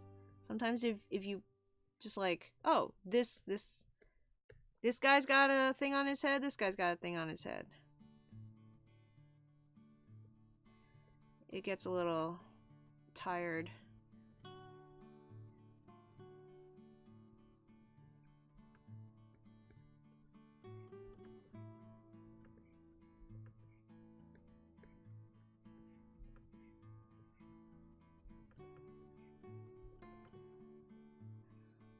I can play a little with the solidity of Meryl's ears. What I like about Meryl is it's got these giant Mickey Mouse ears, but unlike Mickey Mouse, whose ears are always like straight on circles, Meryl's look like they've got some thickness to them.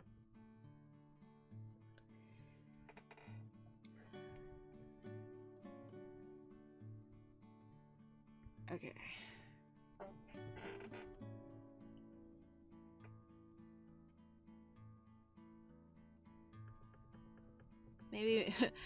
Maybe instead of this, he's got a hold of his glass with two hands, cause he ain't got the appendici. So he's gonna have his glass with two hands here, and he's gonna kind of be looking down. Like, you know, I don't know. I'm not gonna reach that anyway without rolling off, so I'm just gonna chill. I don't know if that's... Like, the size might be a little weird on the Meryl. I'm not sure if... I feel like Meryl needs to be bigger. Let me see, hold on. Raichu is 2 foot. Meryl is... Please tell me he's not also 2 feet tall. Okay, 1 foot. But he needs to be way bigger than this. Because the thing is, Patrat and Pikachu are a head and a body. And that makes up the tallness. Meryl's just diameter. He's just one round unit. So, like...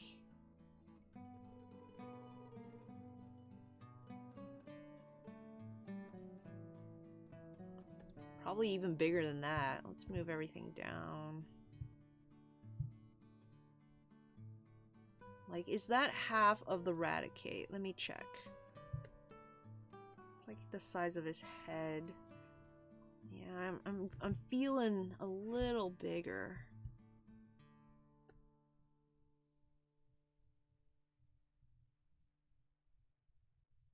I'm thinking Meryl can't sit on someone's head.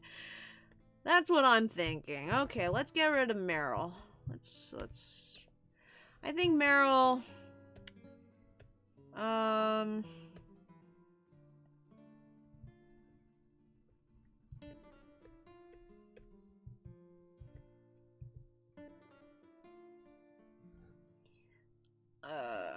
Gosh.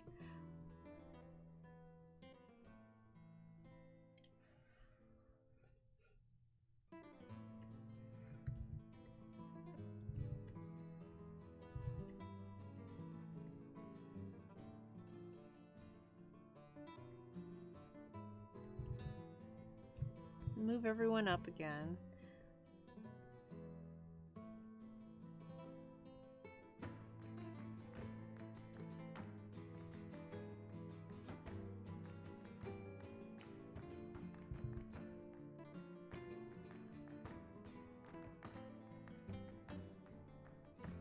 Pikachu's given Pichu some of his tomato juice.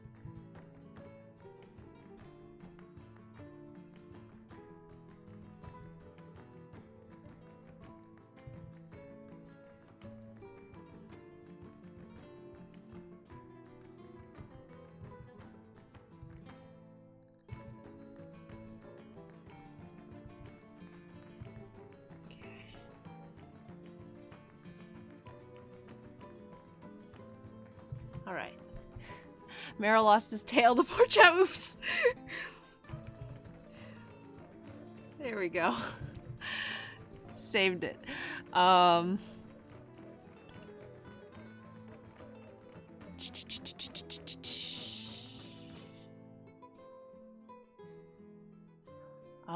There's a story related to Liepard in Black White 2, very important to the rival. So I guess the rival would be more associated with Liepard.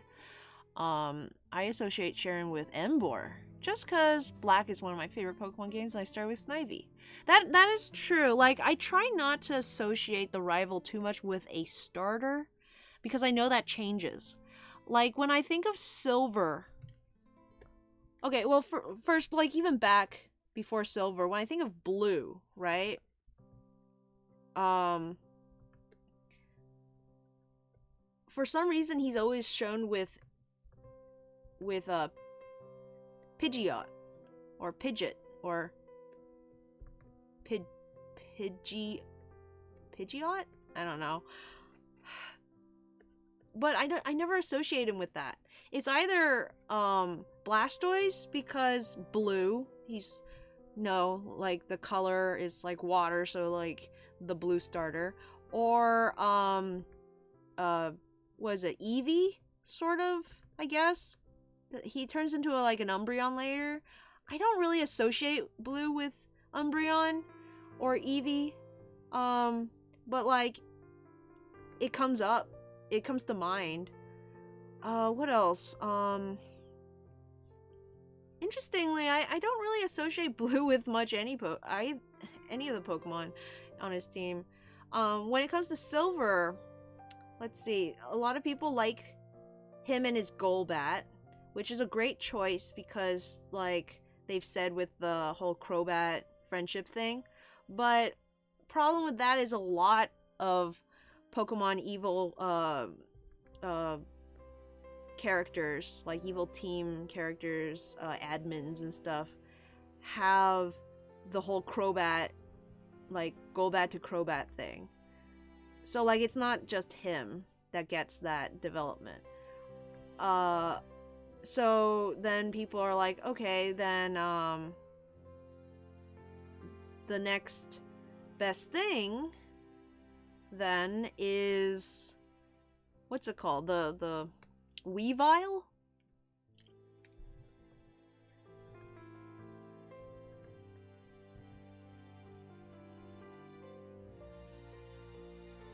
Yeah, I think he gets a Weavile, right?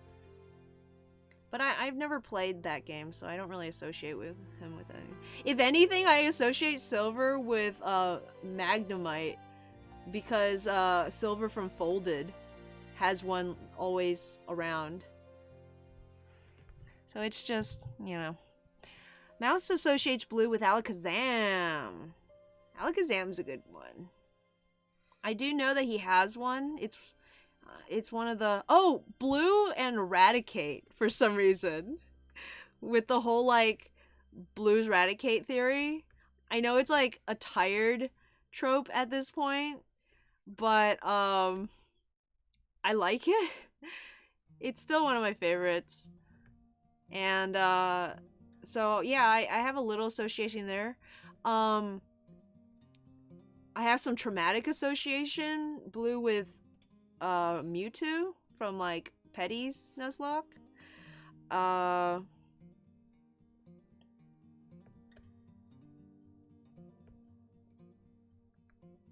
Alright, y'all. I need to think about stuff. Give me a sec.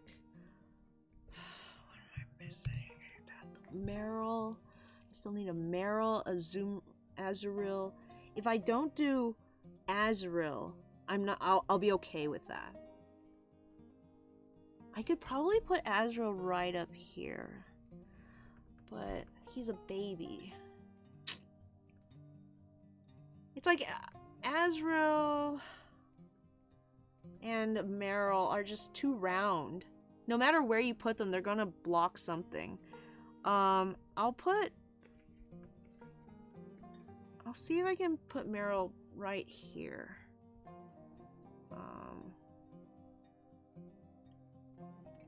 Okay, this ground, they're standing in a circle like this, sort of, I think. I don't know what's happening here with the circle that they're supposedly standing in, but anyway, golly.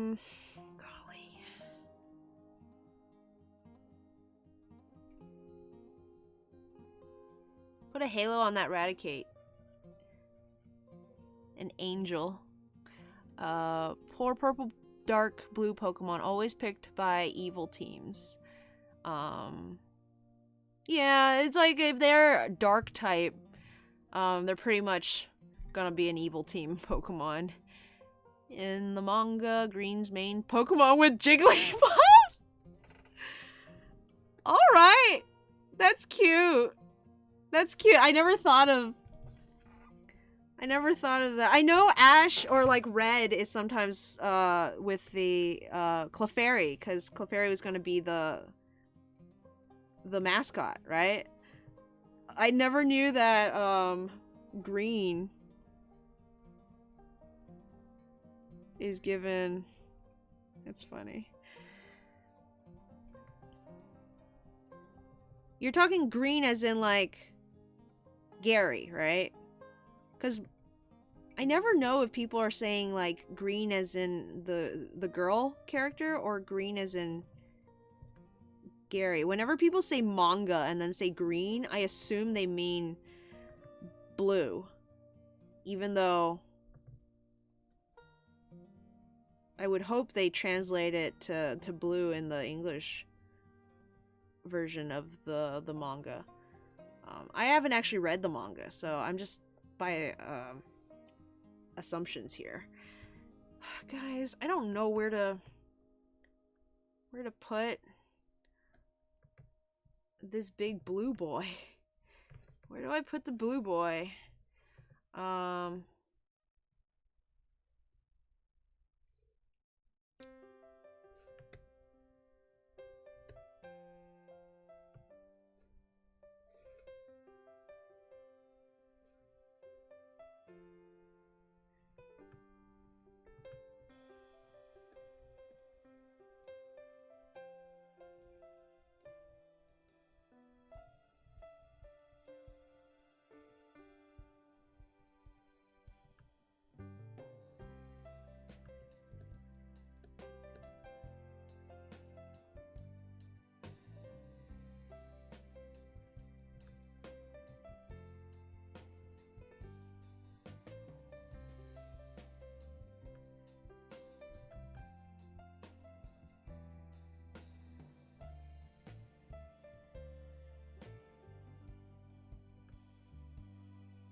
Okay, and then,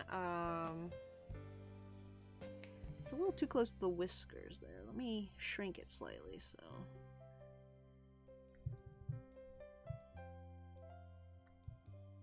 Maybe not shrinking, maybe same size but just lower. And then I can move his tail. Tails are flexible in their positioning.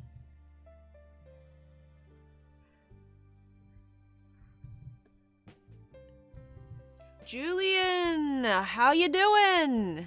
You late? Ah, don't worry about it. I'm still gonna go for another hour. Let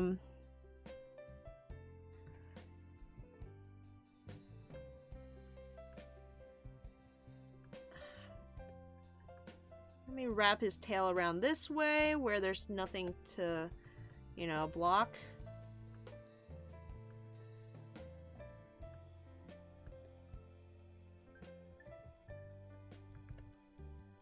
In fact, it blocks off perfectly the thing I don't want to draw.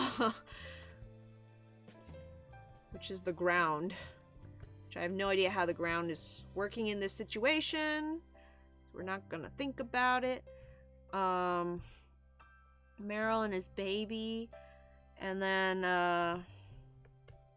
okay, so...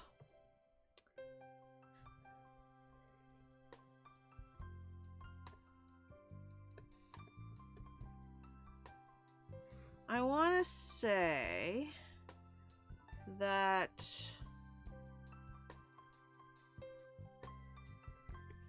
this is in the way, so I'm gonna, and maybe this tail also needs to go. I am basically drawing all of the rat/mice Pokemon for the Year of the Rat, which is coming up soon. Why do I like rats so much? It's an interesting story. I used to not like rats at all. I have been raised on a good dose of prejudice against rats. Since one of my favorite book series is the Redwall series. And it's basically a hard morality system. Like a Tolkien-style morality system in that universe. So if you don't know what that means, since I pretty much just made it up, Tolkien, in the world of Lord of the Rings, you got the elves who are good, and you got the orcs who are bad. And it's just like, if you're that thing, you are that alignment.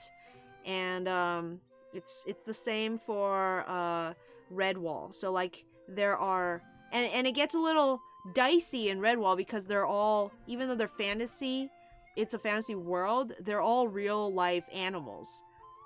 But it's the same principle. If you are a quote-unquote vermin species, then you are just naturally evil. And if you are a quote-unquote woodlander, like not vermin, you are good. Which, like, confused Baby Zero a whole ton when I found out that that mice and squirrels are also considered vermin by a lot of people in areas where they're, like, prevalent.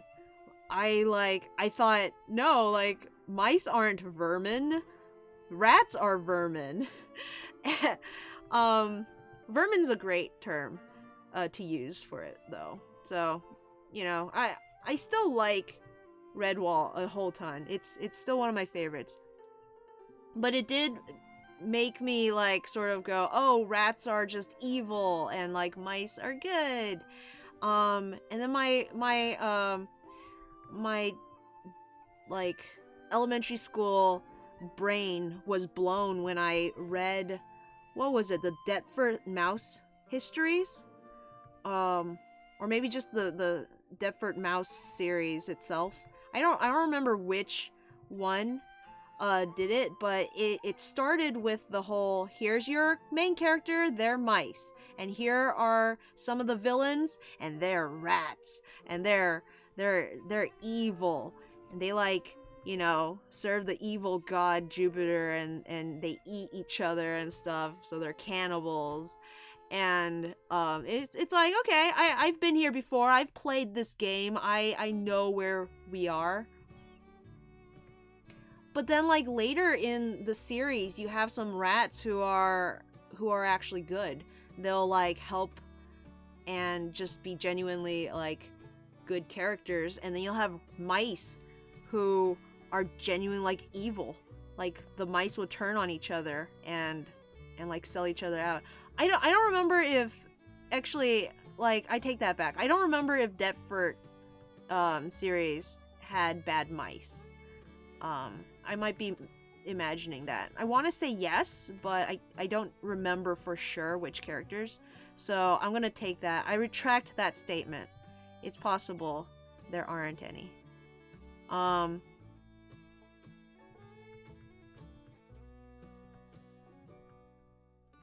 But there were definitely some good rats, and that was like, for me, that was like, oh, cool subversion of narrative. Cool, you know, you got me, book. You subverted my expectations. And it only works because there are those expectations that the rats are just like evil.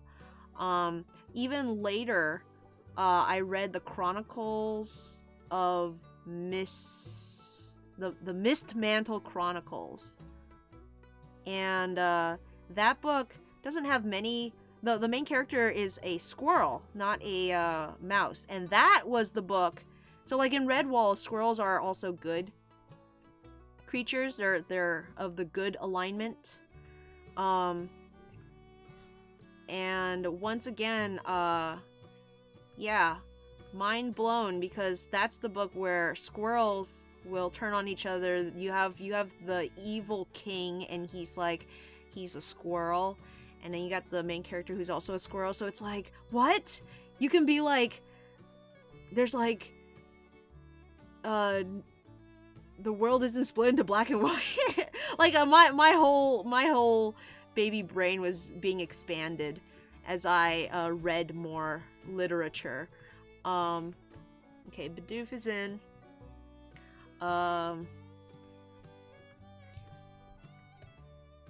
If Bidoof is in, I have to have Cyndaquil and Sandslash, otherwise the joke doesn't work.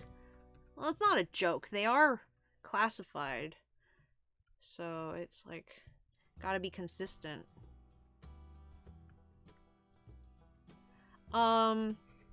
Okay, but that's all like my opinion of rats being like slowly shifted, but not specifically rats.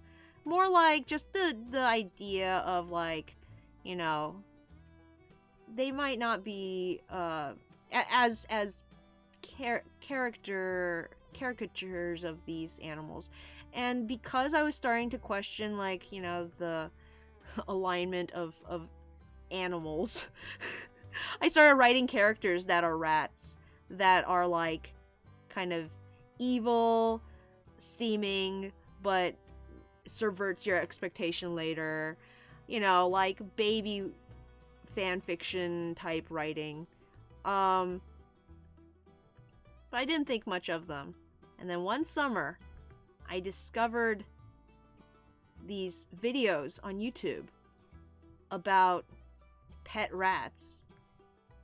And like, they were trick videos, I think. Yeah, I think it was like Shadow the Rat on YouTube. And she was like teaching her rats how to do tricks. I had no idea rats were so smart. Like they can spin, they can fetch, they can pull little baskets up by the string. You know, they can like play basketball. And they're so cute. So I watched all of those videos, and then I watched every single care video there was on YouTube.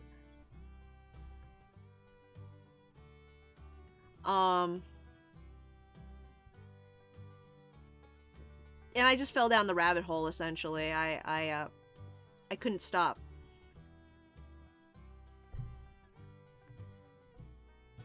But I still couldn't draw rats.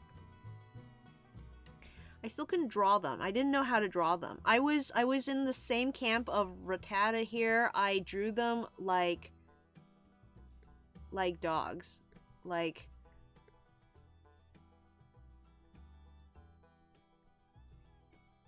you know, with that sort of head structure, and their bodies were all wrong. So then I decided, you know what? If you can't draw something, then just draw it more. And Inktober was coming up, and I decided to do 30 days of rats. And the next year I did 30 more days of rats. And I love drawing rats now. They're convenient. I hate to say, but they're convenient. My sister's allergic to every animal that I know of. So we can't have pets. We can't have dogs or cats because they have to roam the house. But rats will stay in one place. They have a cage. You let them out for free range in one room. They don't need a whole lot of space. So I can have rats and not be like, my sister won't be bothered.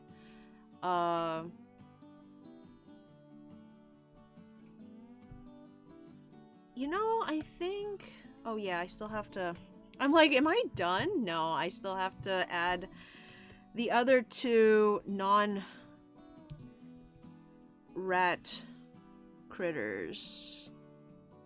The non-mice mice. Let's move this tail up.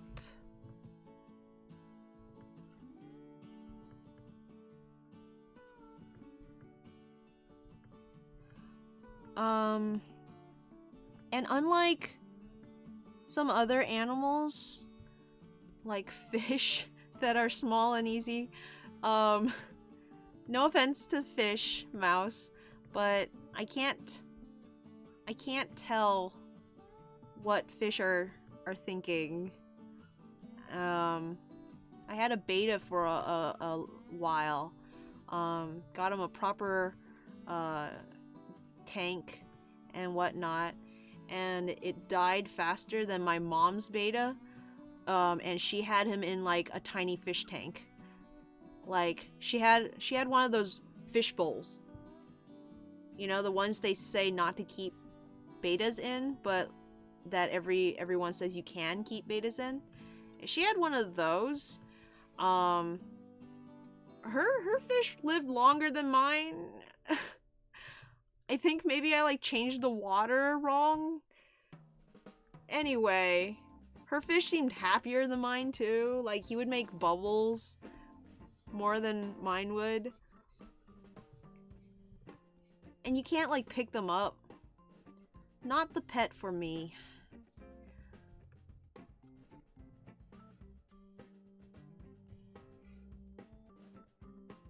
Okay, so I moved his tail up.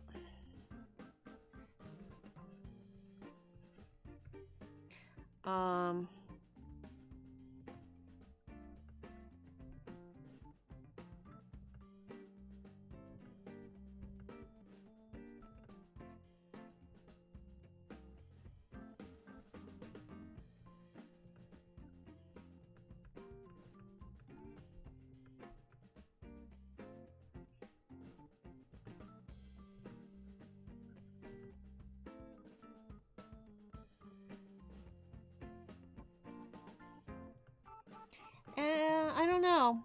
I wouldn't be able to tell you at what point I started liking rats more than mice. Like, there's no... And I wouldn't be able to tell you why that change happened. Maybe I'm a hipster and like because the world is so fond of mice and so against rats. I don't know. There's just something a little heftier about a rat, you know? It feels like they won't like, I don't know, scurry away as fast.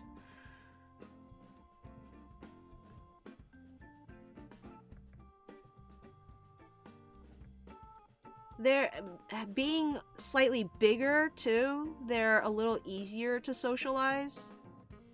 Mice being a smaller animal will be a little more cautious and like, you know, they gotta be.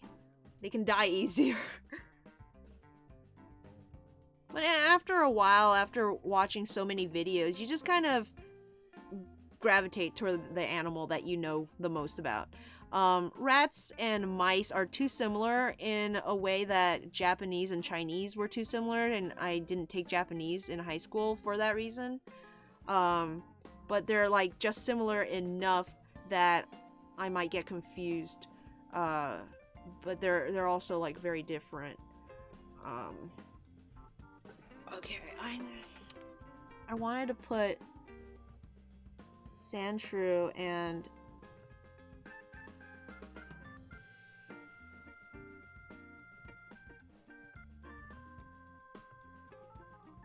Cyndaquil down here, but I'm not sure how.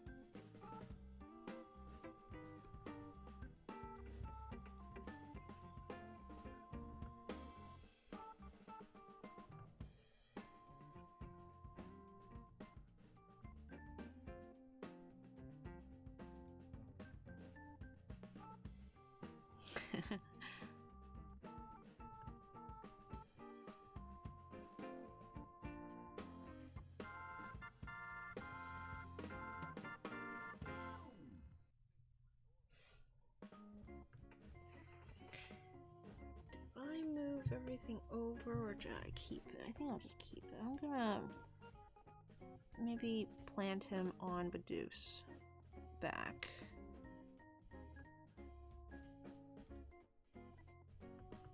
Or just behind. I don't know what's going on. That's the nice thing about drawing an image and not doing animation is, you know, if you don't see it, you don't have to draw it. It doesn't have to make sense.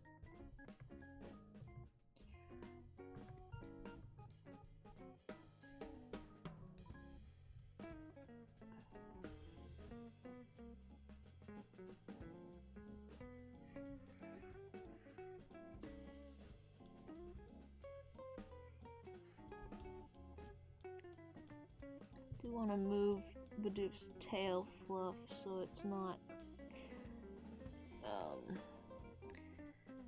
touching Cyndaquil's nose. Alright. Sorry guys. If you want a long-living pet, get a parrot or a turtle. I don't know if I want a long-living pet though. I don't know if I'm ready for commitment. I know a lot of people are like, oh no, rats live so short, you have such little time with them, but I'm okay with that. Like every 2 years you get to decide if you want to continue having a pet or not. Ooh, a picture! Hello, Christian Lenneman. Have you seen those beta Pokemon rejects? I like how they look like. You mean from Generation 2, right? Now, it's looking a little bit empty up here. I don't know if I can fit Plusle Minum. So I'm gonna say they'll go in the rabbit category when I get to doing the rabbits. Am I missing anyone else? I got Rattata, Raticate, Rattata, Pikachu, Sandshrew, Cyndaquil, Marill, Patrat, Dedenne, Bidoof, Raichu, Pichu, Azurill. Okay, everyone's here. I can say like happy 2020 or happy year of the rat at 2020 up here, so that takes up that empty space. How much time do I have? I have 30 minutes. Okay, let me clean up the sketch a little bit. And that's probably going to be as much time as we have.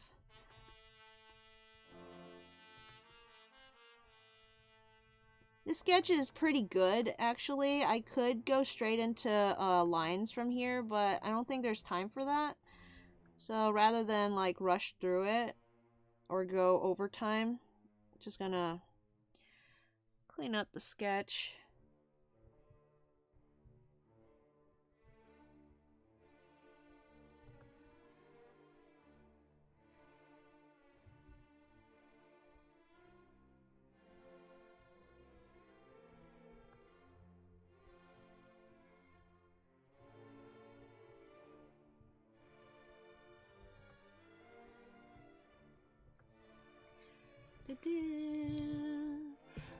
And Gen 1 or 2, it's such a good set of Mises.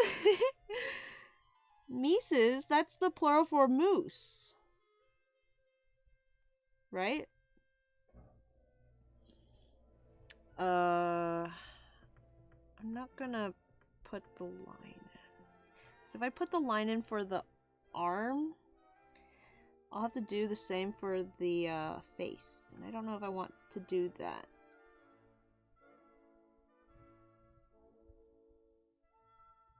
If this second sketch, this fix-up sketch, is clean enough, the way I'm doing it, like, it's not gonna be line art clean, but if it's clean enough, I might just change it to black and, like, use it.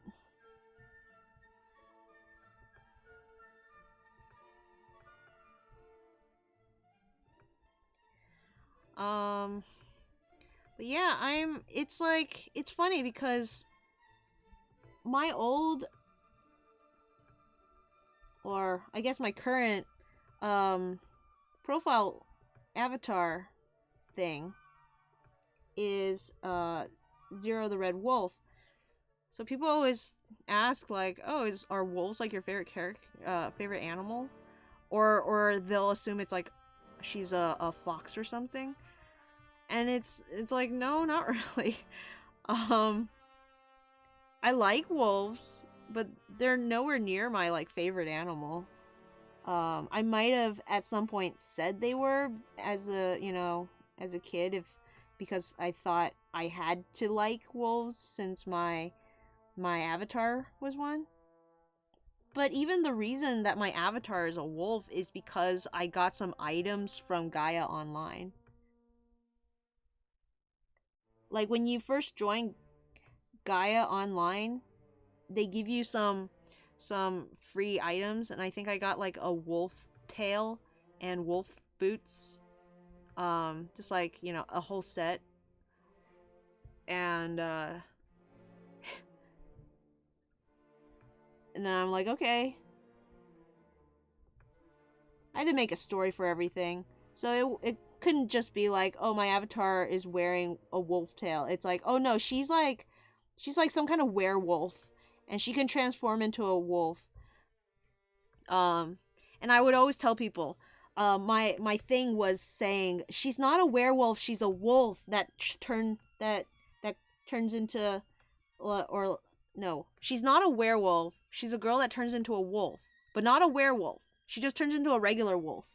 And I used to say it like that because as a kid, I thought werewolves were specifically the Wolfman. So, like, you know how Hollywood has done that whole, like, Wolfman sort of, and, like, it's very popular, so a lot of other things have done it too. Where it's like an anthropomorphic wolf creature who still wears the clothes and stuff, and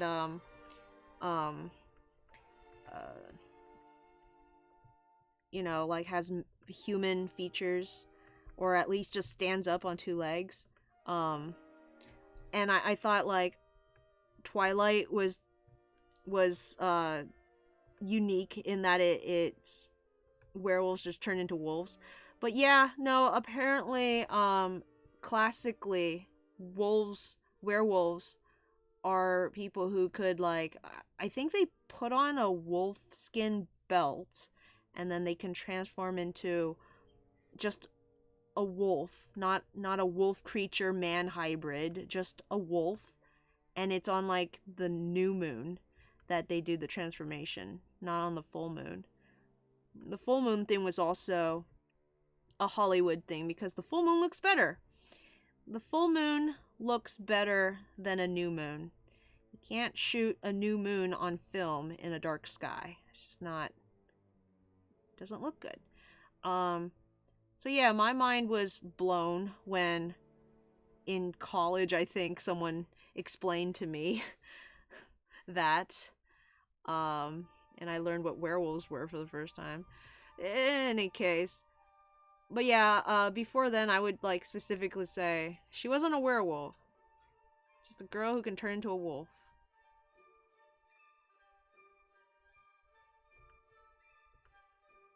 Not like based on the full moon or anything.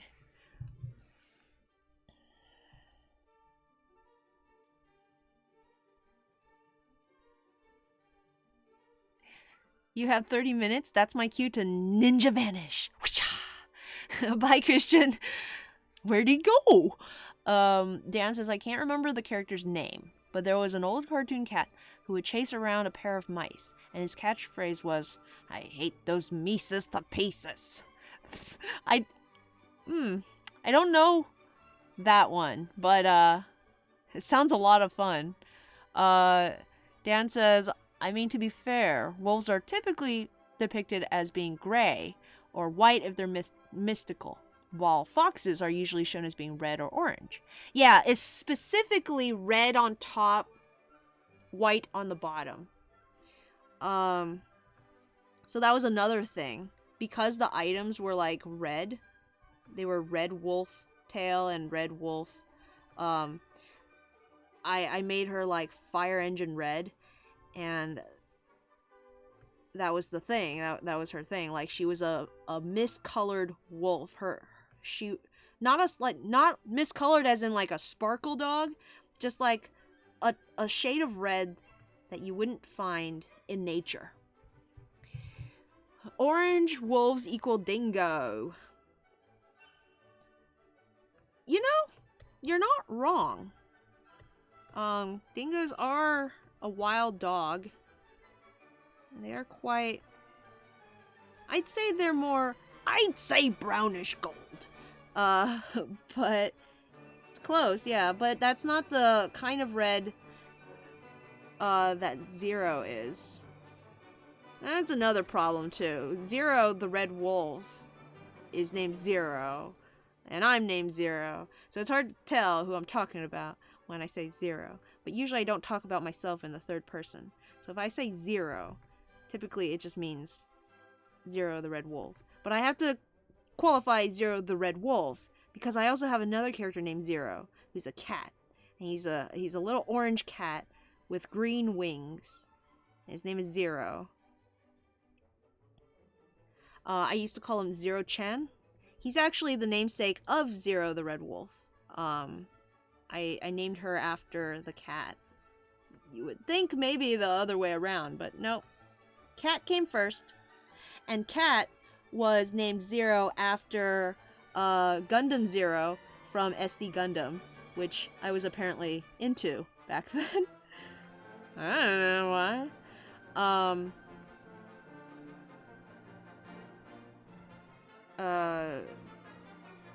I don't even remember anything about the show other than the enemies were these green Gundams, green Gundam soldier tank like things called the Zaku, and they would go Zaku Zaku after the sentences, and they were really cute. It would be like Zaku Zaku, well, what do you want to do today, Zaku Zaku? You know, the speech quirk thing that some anime creatures have. So yeah, watched that a lot. I think it was on Toonami, right? Watched that on Toonami, along with Cyborg 009, which is why 9 is my favorite number. Not even lying. I really like that show too.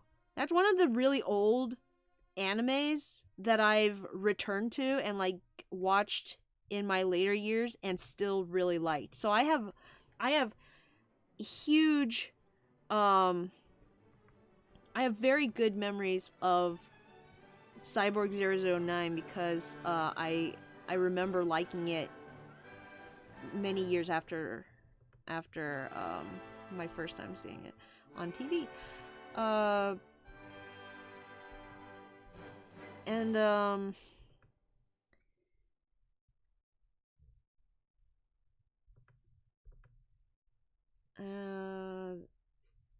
don't remember what I was gonna say. Something about 9. The number 9, I guess. I don't know. Alright.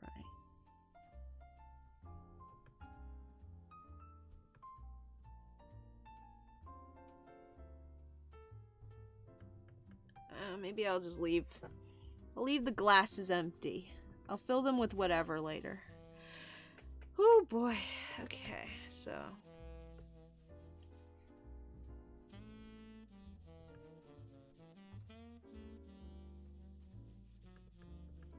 If I don't draw his feet, you can just imply that he's sitting down. He's very thin, though. I made his line art very thin for some reason.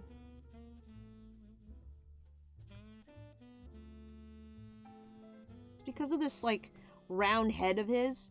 Roundness is so hard to draw. I do not enjoy drawing things that are perfect circles. Round, big round, smooth things. Just please. Have something to break up that contour. Make it a little... This is why fuzzies are so nice to add. When you add little fuzzies everywhere, you can just, like, make it messy or whatever.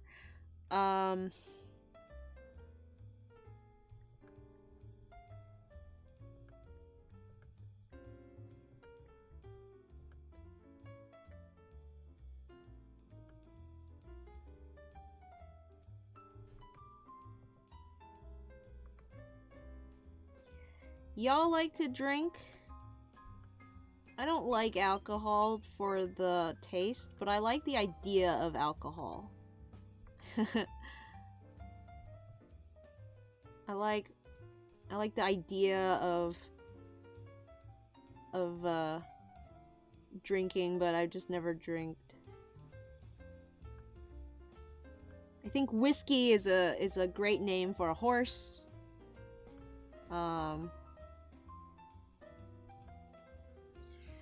Rain makes corn. Corn makes whiskey.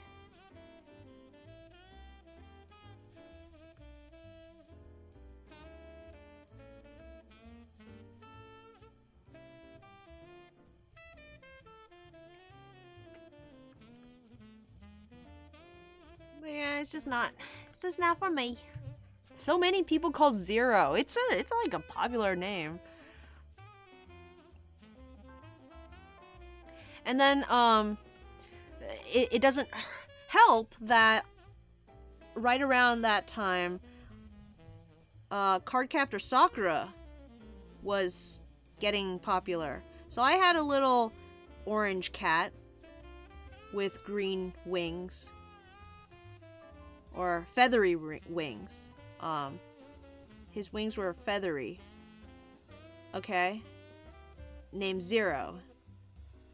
And then right about that time, we have Cardcaptor coming out with a little orange cat with feathery wings named Kiro. Zero. And I called my cat Zero-chan. That's why my deviant art is Zero-chan. Also named after the cat. And in the show, they called Cerberus, I think is his full name. They called him Kiro-chan. He had feathery wings, and he was a cat. Ah. I didn't watch or read Cardcaptor. How did it happen?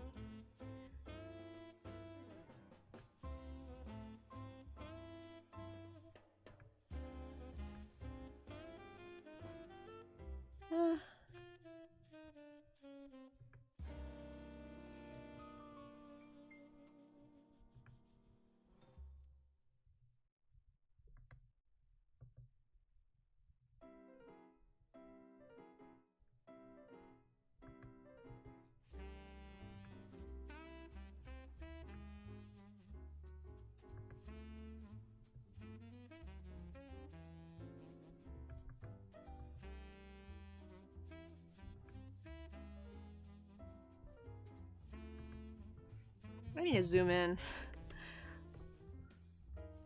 I'm like trying to do these tiny details from a mile away. I'm like, why is this so hard? Oh, it's because I can't see what I'm doing.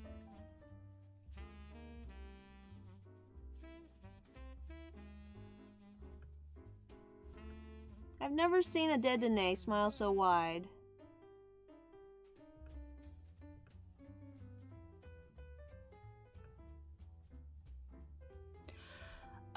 I think another thing that adds on to the modern depiction of werewolves as these wolf people on top of werewolf, basically meaning man-wolf, is the term lycanthrope, which means wolf person. Snaky says, oh yeah, I can legally drink now. Did you just turn of legal age this year? I guess not this year, but like last year. Everything happened last year. But congratulations.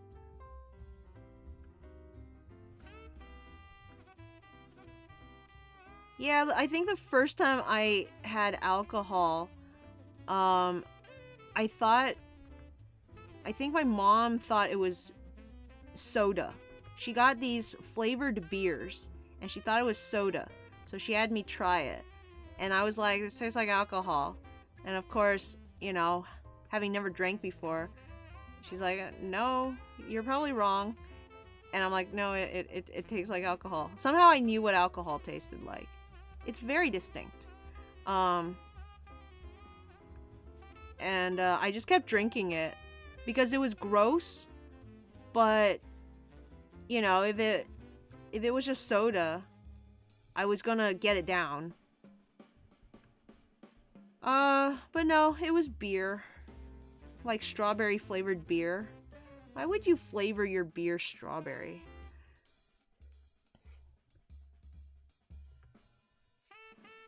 Wasn't even good. After that, I've had wine by accident at communion. That was a rude, awakening. I always thought of wine tasting like stronger grape juice.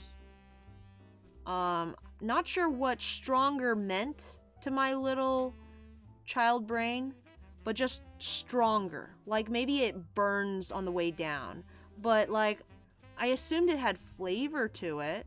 I assumed it tasted good. People are always talking about, oh, the body, or the like you swish it around and you smell it, savor the wine. You go to wine tastings. It's like, okay, it's gotta taste good, right? Why else would people like go out of their way to like go taste it? No, it's not good. It's like vinegar. You know, it's definitely an acquired taste that you have to acquire.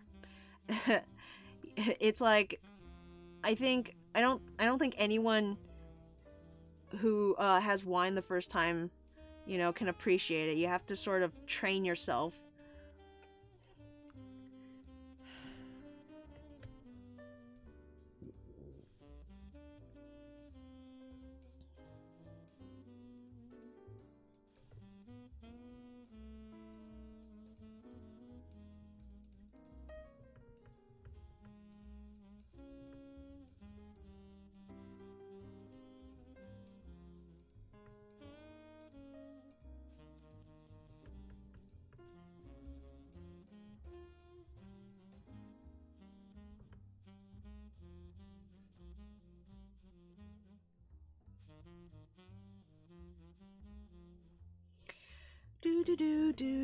A lot of people have told me to try rum.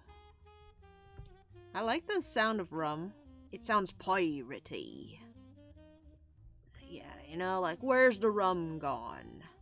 They said it's sweeter than other alcohols. But then I had a rum cake that had slightly too much rum in it, and everyone was saying like, "Oh man, this has too much rum in it. It just tastes like rum." And I'm like, "Okay, I'll try some." Ooh, that That rum cake, man, so gross. It was bad. It's like, if that's what it tastes like, if it's in a cake, I don't want to try the real thing. The only alcohol I've somewhat enjoyed are those little chocolates that you can get, I think, at like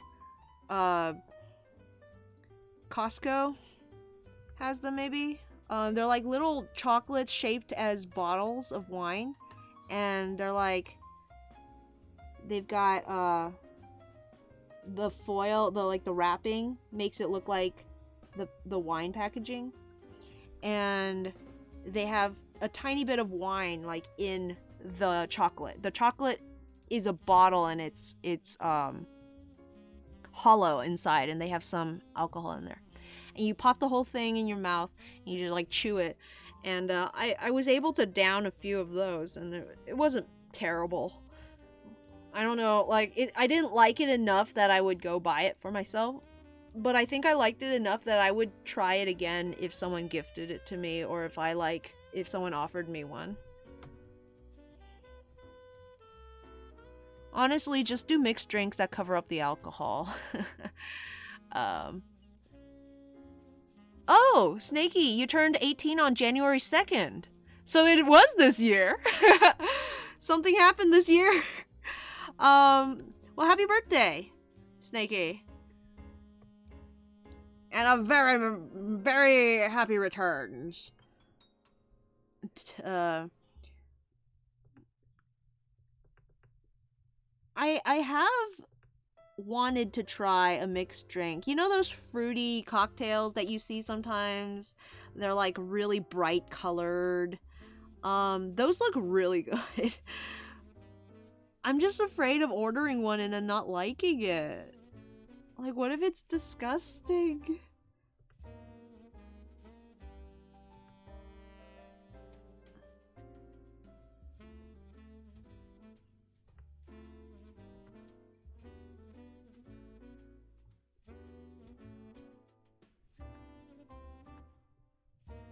I need to decide which one of these two rattatas is the Alolan one. Do you guys have a preference? Do you want the one in front or the one in back to be the Alolan one?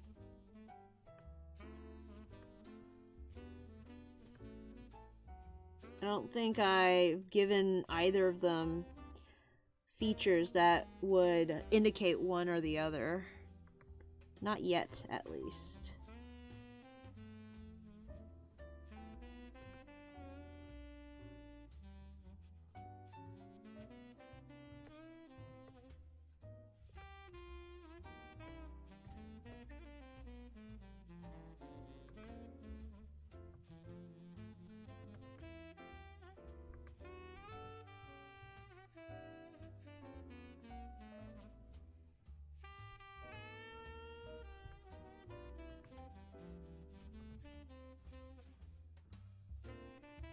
Bottle cap. One in the back. Alright. I think all I have to do is make his ears spiky on the top. And since he's in the back, you can't even see his tail, so you can't see if he has spikies on his tail. So... technically his whiskers should be coming out of his nose, like here, but I want his silly little grin. So I'm not gonna do that.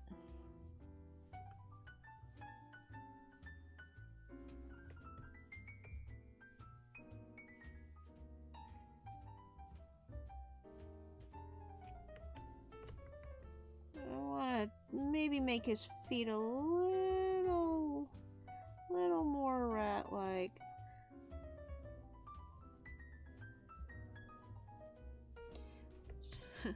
It's ever so slightly a change.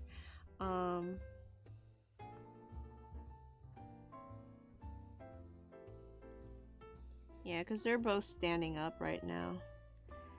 So it don't really matter.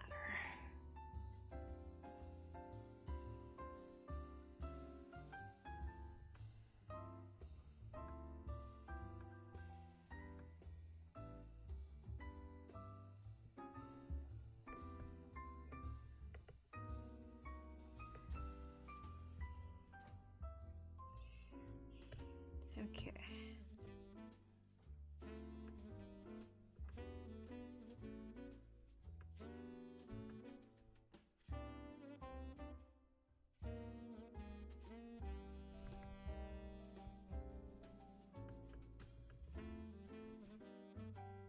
And then, of course, I've always kind of struggled with drawing Pikachu's little duck feet.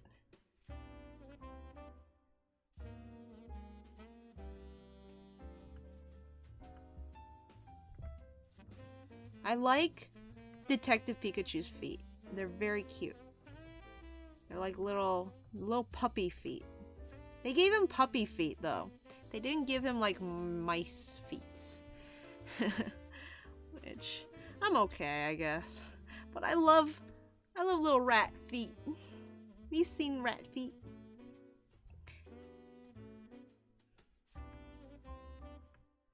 They have such cute feet.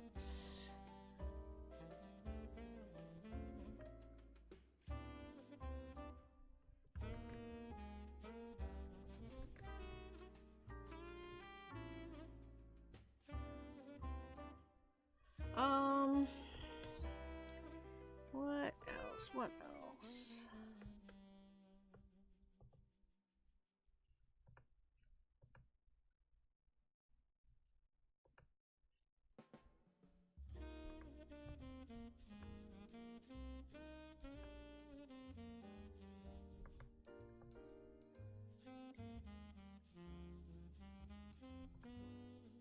So I'm guessing, a lot of you are probably going back to school. Already back in school, maybe? Or going back soon.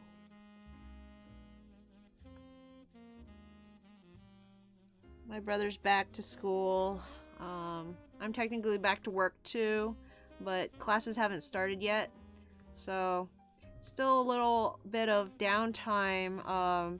Enough time, hopefully, for me to set up the internship, clean up a bit. The studio is a mess right now from last semester. It's really hard. Let me tell you, it's really hard to go to work and like do work when you're your own boss and you have to like motivate yourself to like stay and work the whole hour.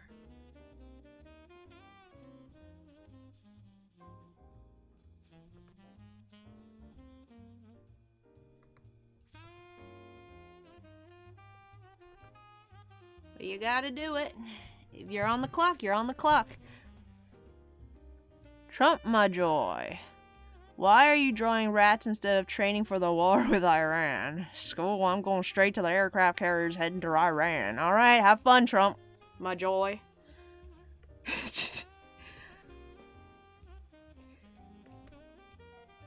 Oh my goodness.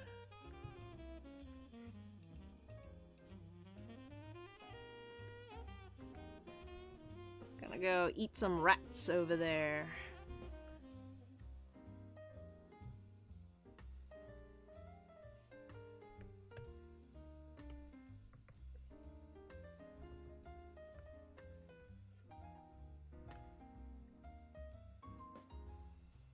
Last year of school in 2 weeks, says Snakey.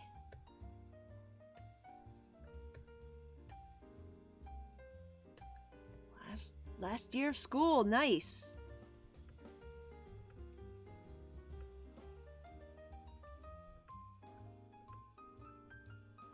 So I'm guessing it's like high school, right? I don't know. Sorry, I'm unfamiliar. I can't remember what grade my brother's in, let alone my friends. Either way, last year of any kind of school is always exciting. And also hard to get through. You get the senioritis, of course, but it's also like there's so many other stuff floating around in your brain, transitional period and all that. But yeah, best of luck to you. Don't get distracted on this last stretch, you know? You made it this far.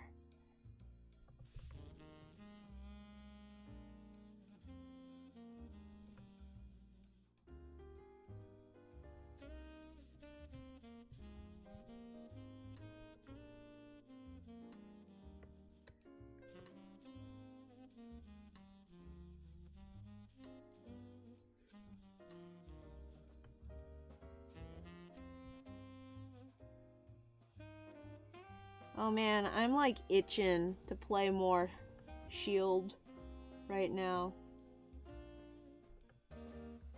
Can't wait till Sunday.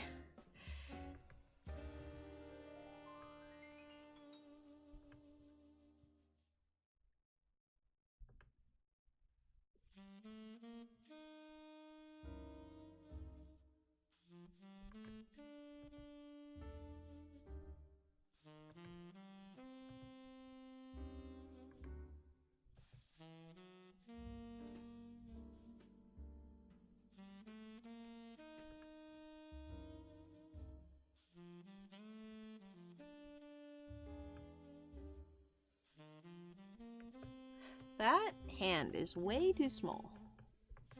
Let me try again. Okay, so if giant Raticate Claw will probably be right around there.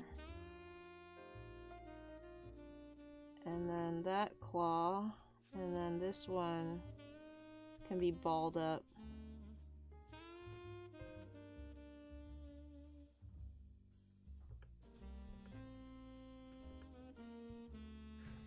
And big ol' smile.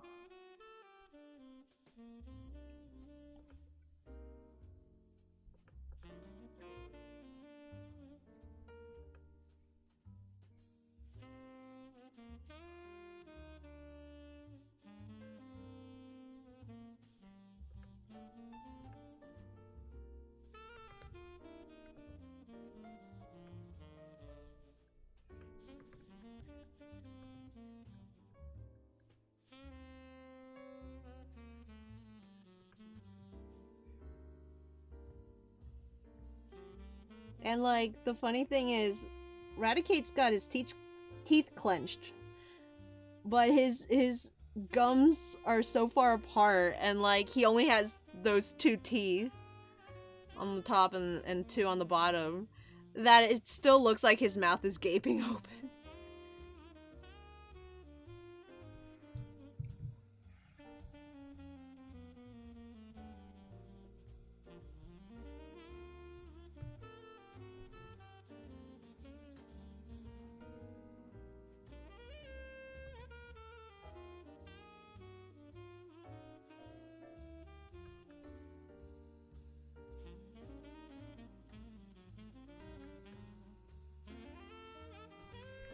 Okay. I'm not sure what's going on in the back there. But since it's so obscured, I don't think I need to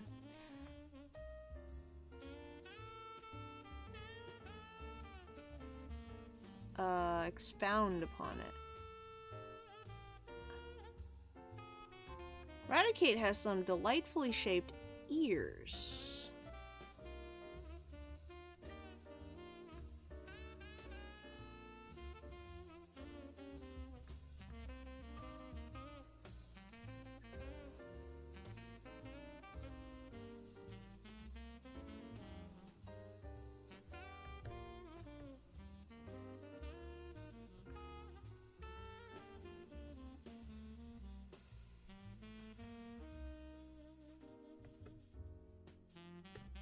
I don't think I've captured it properly here, but I'm just gonna move on.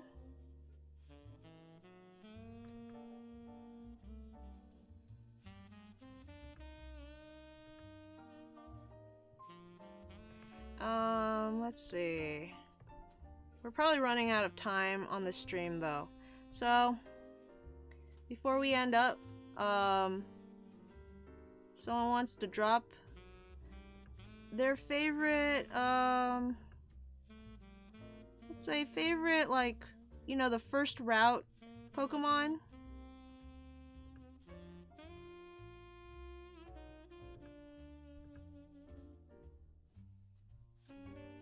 In the chat, and I will draw that one.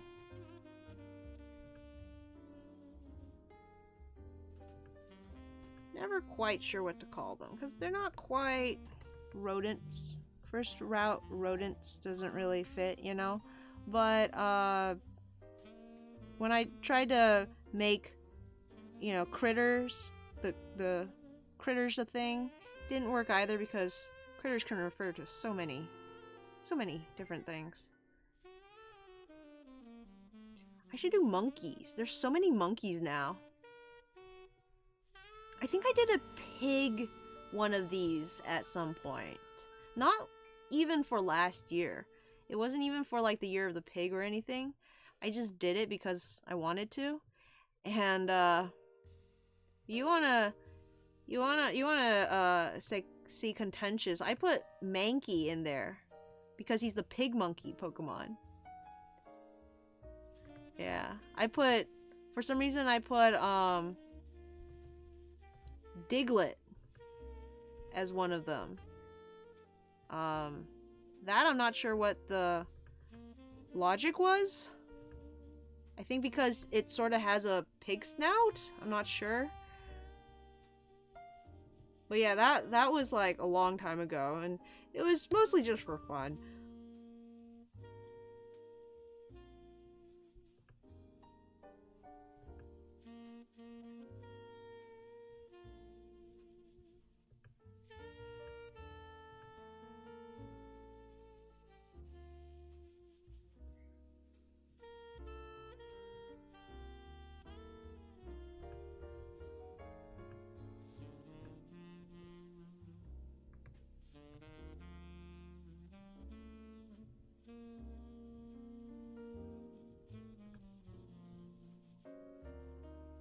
Zephyr, how you doing?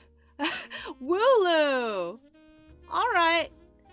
Is Wooloo technically the first route in like, you know, Rattata? Okay, so like there are other Pokemon. So what's the consensus here? There are other Pokemon on those Route 1s, right? Are they all of them considered Route 1 Rattatas? Or is it just like the fuzzy rodent-like creature? Because I will, you know, I'm pretty sure most people consider Zigzagoon as the first route normal type encounter, and Poochyena is not, since it's a dark type, but it's still a small mammal in, maybe not, I don't know if Route 1 specifically, but like early route. And then like in Sinnoh there's Shinx very early on. Like where's the line, you know? Because now in Galar we have the squirrel, and we also have Wooloo, and they're both very first route. First route baby.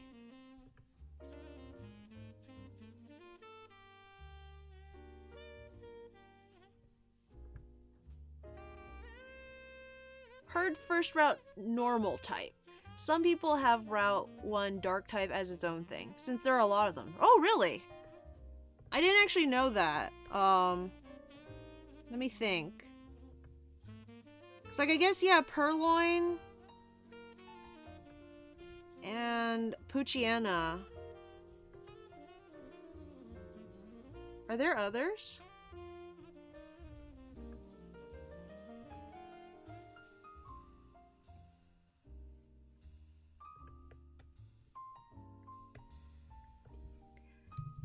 Nickit. Ah, that's another Galar Pokemon. Nickit. I'm trying to think like of the older gens though, if there were any.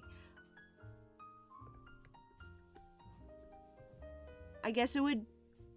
Let me try to think if Sun and Moon had any, because I don't know anything about X and Y. I don't have any point of reference. But my brother did play Sun and Moon, and I watched him. So,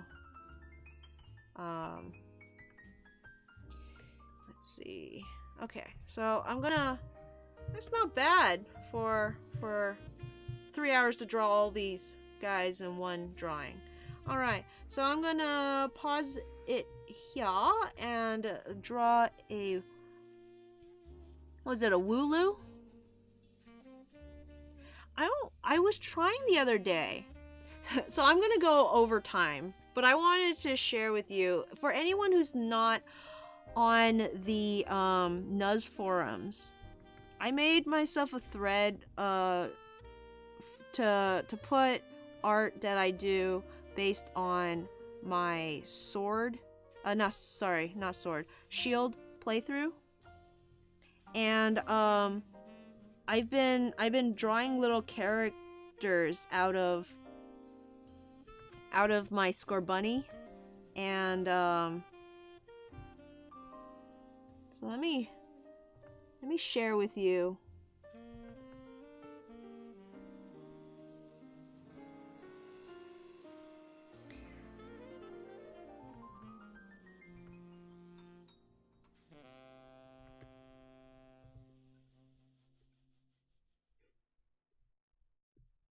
So this is the outfit that Gloria starts out with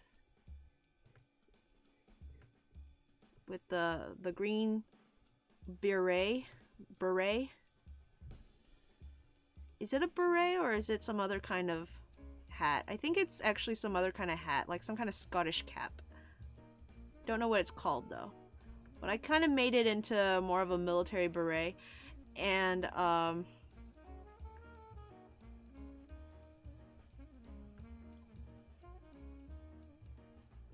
kept the sweater thing going. I think I gave him like that.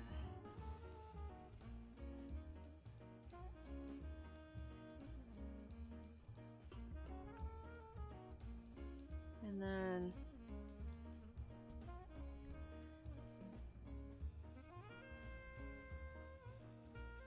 the hardest thing is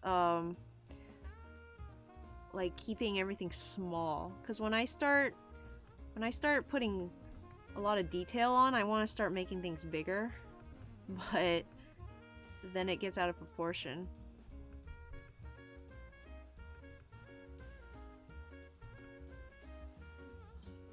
He's just a little thing. I put Scorbunny in Gloria's outfit because I wanted the like girl player character, but I wanted I knew my Scorbunny was gonna be a boy, so it kind of makes me think. I keep wanting to call Scorbunny a she.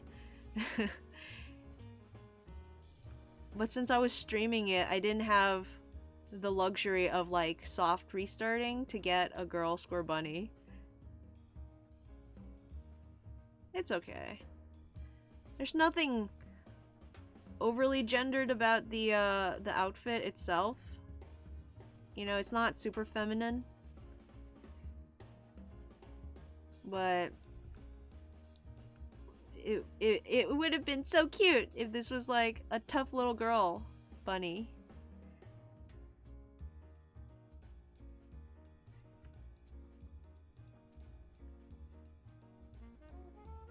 I don't.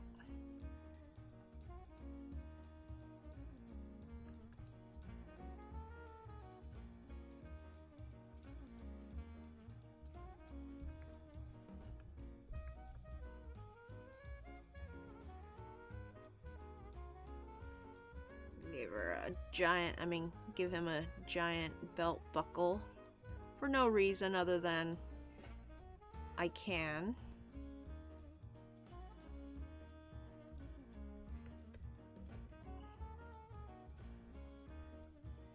Sweater.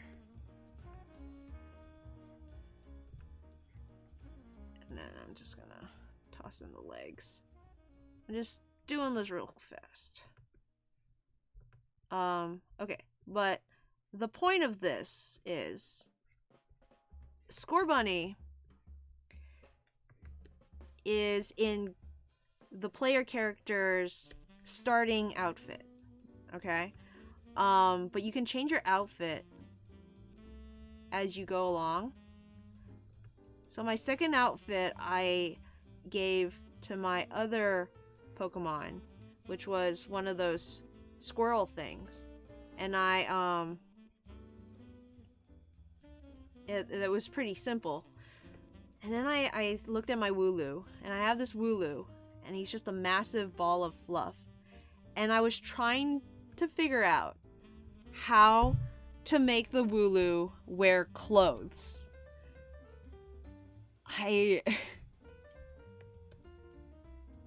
And I'm still stumped. The way I drew him, I kind of gave him sort of, I think,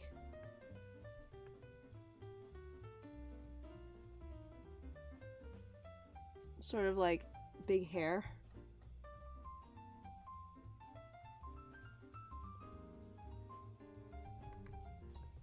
And then,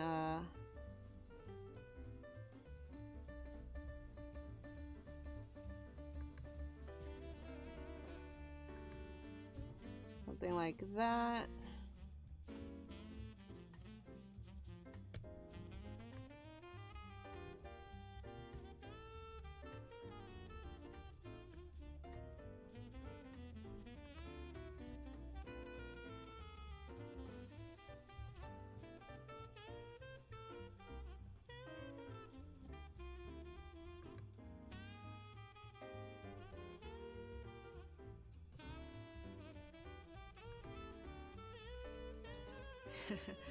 Okay, and then he's just a ball of fluff, right?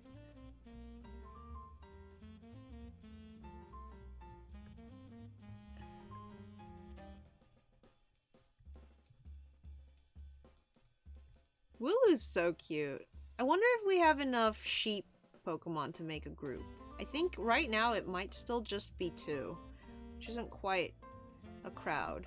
I like when there's a crowd to play around with, you know? Maybe give him a little beanstalk in his mouth.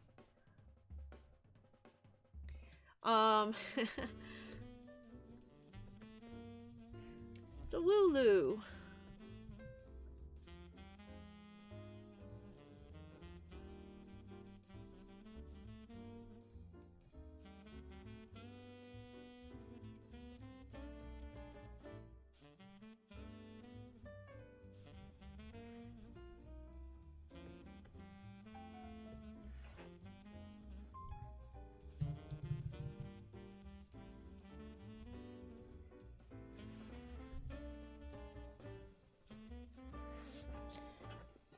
Sun and Moon have Alolan Rattata, I guess. Oh, yeah! Alolan Rattata, of course. My favorite Pokemon! I forgot about it. Trap? LOL. Oh, man. I could dress it up if I were to anthropomorphize it. You know, like if I made it stand up.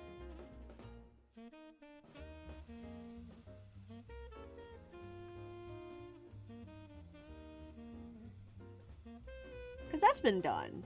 Sheep characters have been done. My favorite is in,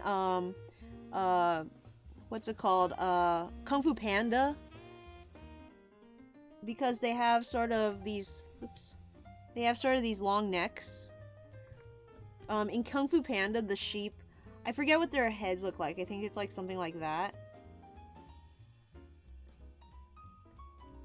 And I think they have like sideburns, like that, okay? And then their fluff like ends here. And then it's just clothes.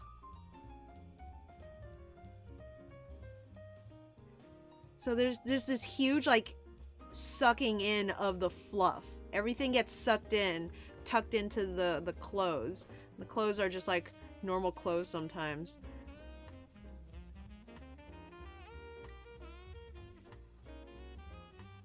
Sometimes they have the fluff like popping out. I don't know what their pants look like. I forget what they look like under underneath. I don't stare at their crotches very often. Yeah, I like that design. But if I were to keep it on all fours, how big do you think the Wooloo's fluff is? Last question of the day. Do you think they have like long legs and like this small little body and all of this is fluff? Or do you think they're fat chunky boys and their fluff isn't that long? You know, like what if their body goes, do their bodies go to the edge of the fluff and they're like really round boys? Or are they small boys with really long fur? That's a question for you. Wooloo's already wearing a fleece. That's true. Maybe for the Wooloo, all they need is like an alpaca cloak. And that's it. For a Wooloo, they're already wearing clothes, so they just need some like wind protection. Maybe like a tarp for the snow. For the rain. You know, you don't want your Wooloo to shrink in the rain, so give them some tarpage. Anyway, Snakey says small boys. So that would increase output when you share your Wooloo. Get more bang for your buck that way. I really hope, don't anyone tell me, but I really hope Wooloo evolves into like a llama or something. Don't tell me one way or another. I want to find out what it turns into for myself. I'm almost certain this thing is gonna evolve. I'm like 73% sure it's gonna evolve. Much as I like the idea of round boy, I think small boy is closer to the truth, so they have a cushion to roll. That's true. That's a good point. And then they can like tuck their legs in. Oh, I want to draw one more Wooloo. I was about to end, but I want to draw one more Wooloo.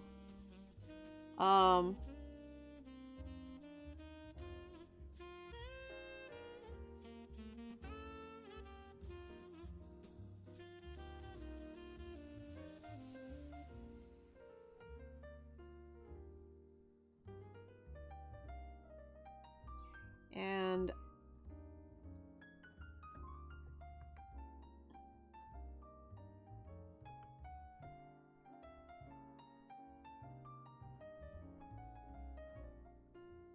I don't know why I like the eyes so much, but like drawing them is so fun because they're just so simple. Especially on the black face. If I had to do line art for the eyes, I wouldn't enjoy them as much, but doing it simple like this. Okay, and then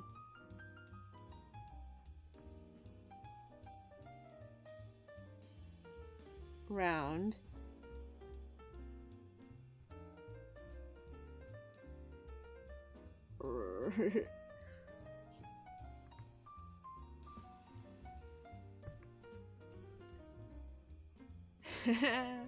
Standing up. He's a standing up boy. Actually, I know what'll make it even funnier.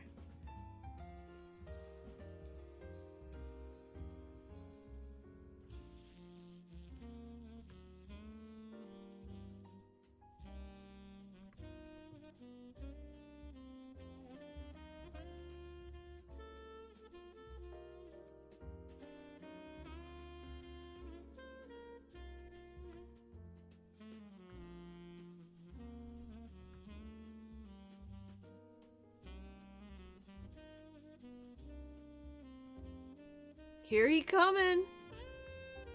Here he coming.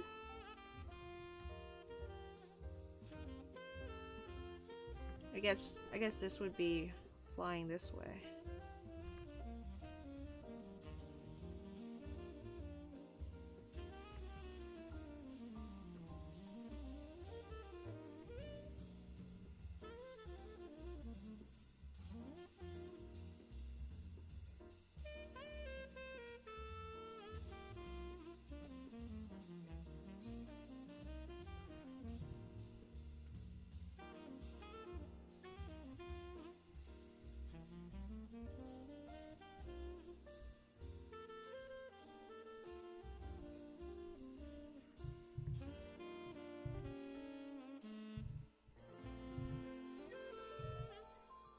There we go. Oh, Lordy coming. Doing, doing, doing. I wanna see that running after me. All right. Dun da dun da da da da da da.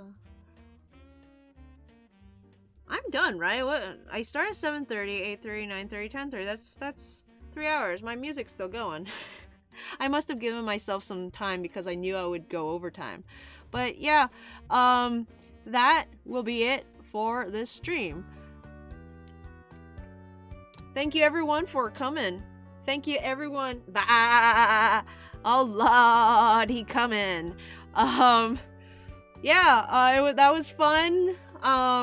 Great way to start the new year. Just drawing all the rats. We'll probably finish up that drawing next week, and then we'll do something else because I doubt it'll take a whole 3 hours to do the rest of it. But you never know. I can really noodle sometimes. In any case, again, thank you guys for coming by to watch me draw some rats. And I hope you guys will come by next week on Sunday to check out the what's it called? Pokemon Shield stream on the Nuzforms channel. I will be posting links to it on my usual places. I forgot this week to post on Twitter and Tumblr, but next week I will try to remember to promo it on Twitter, Tumblr, and all that fun stuff. But until next time, you guys take care of yourself. Have a good new year. Make 2020 better than 2019, and keep your noses clean. Bye-bye.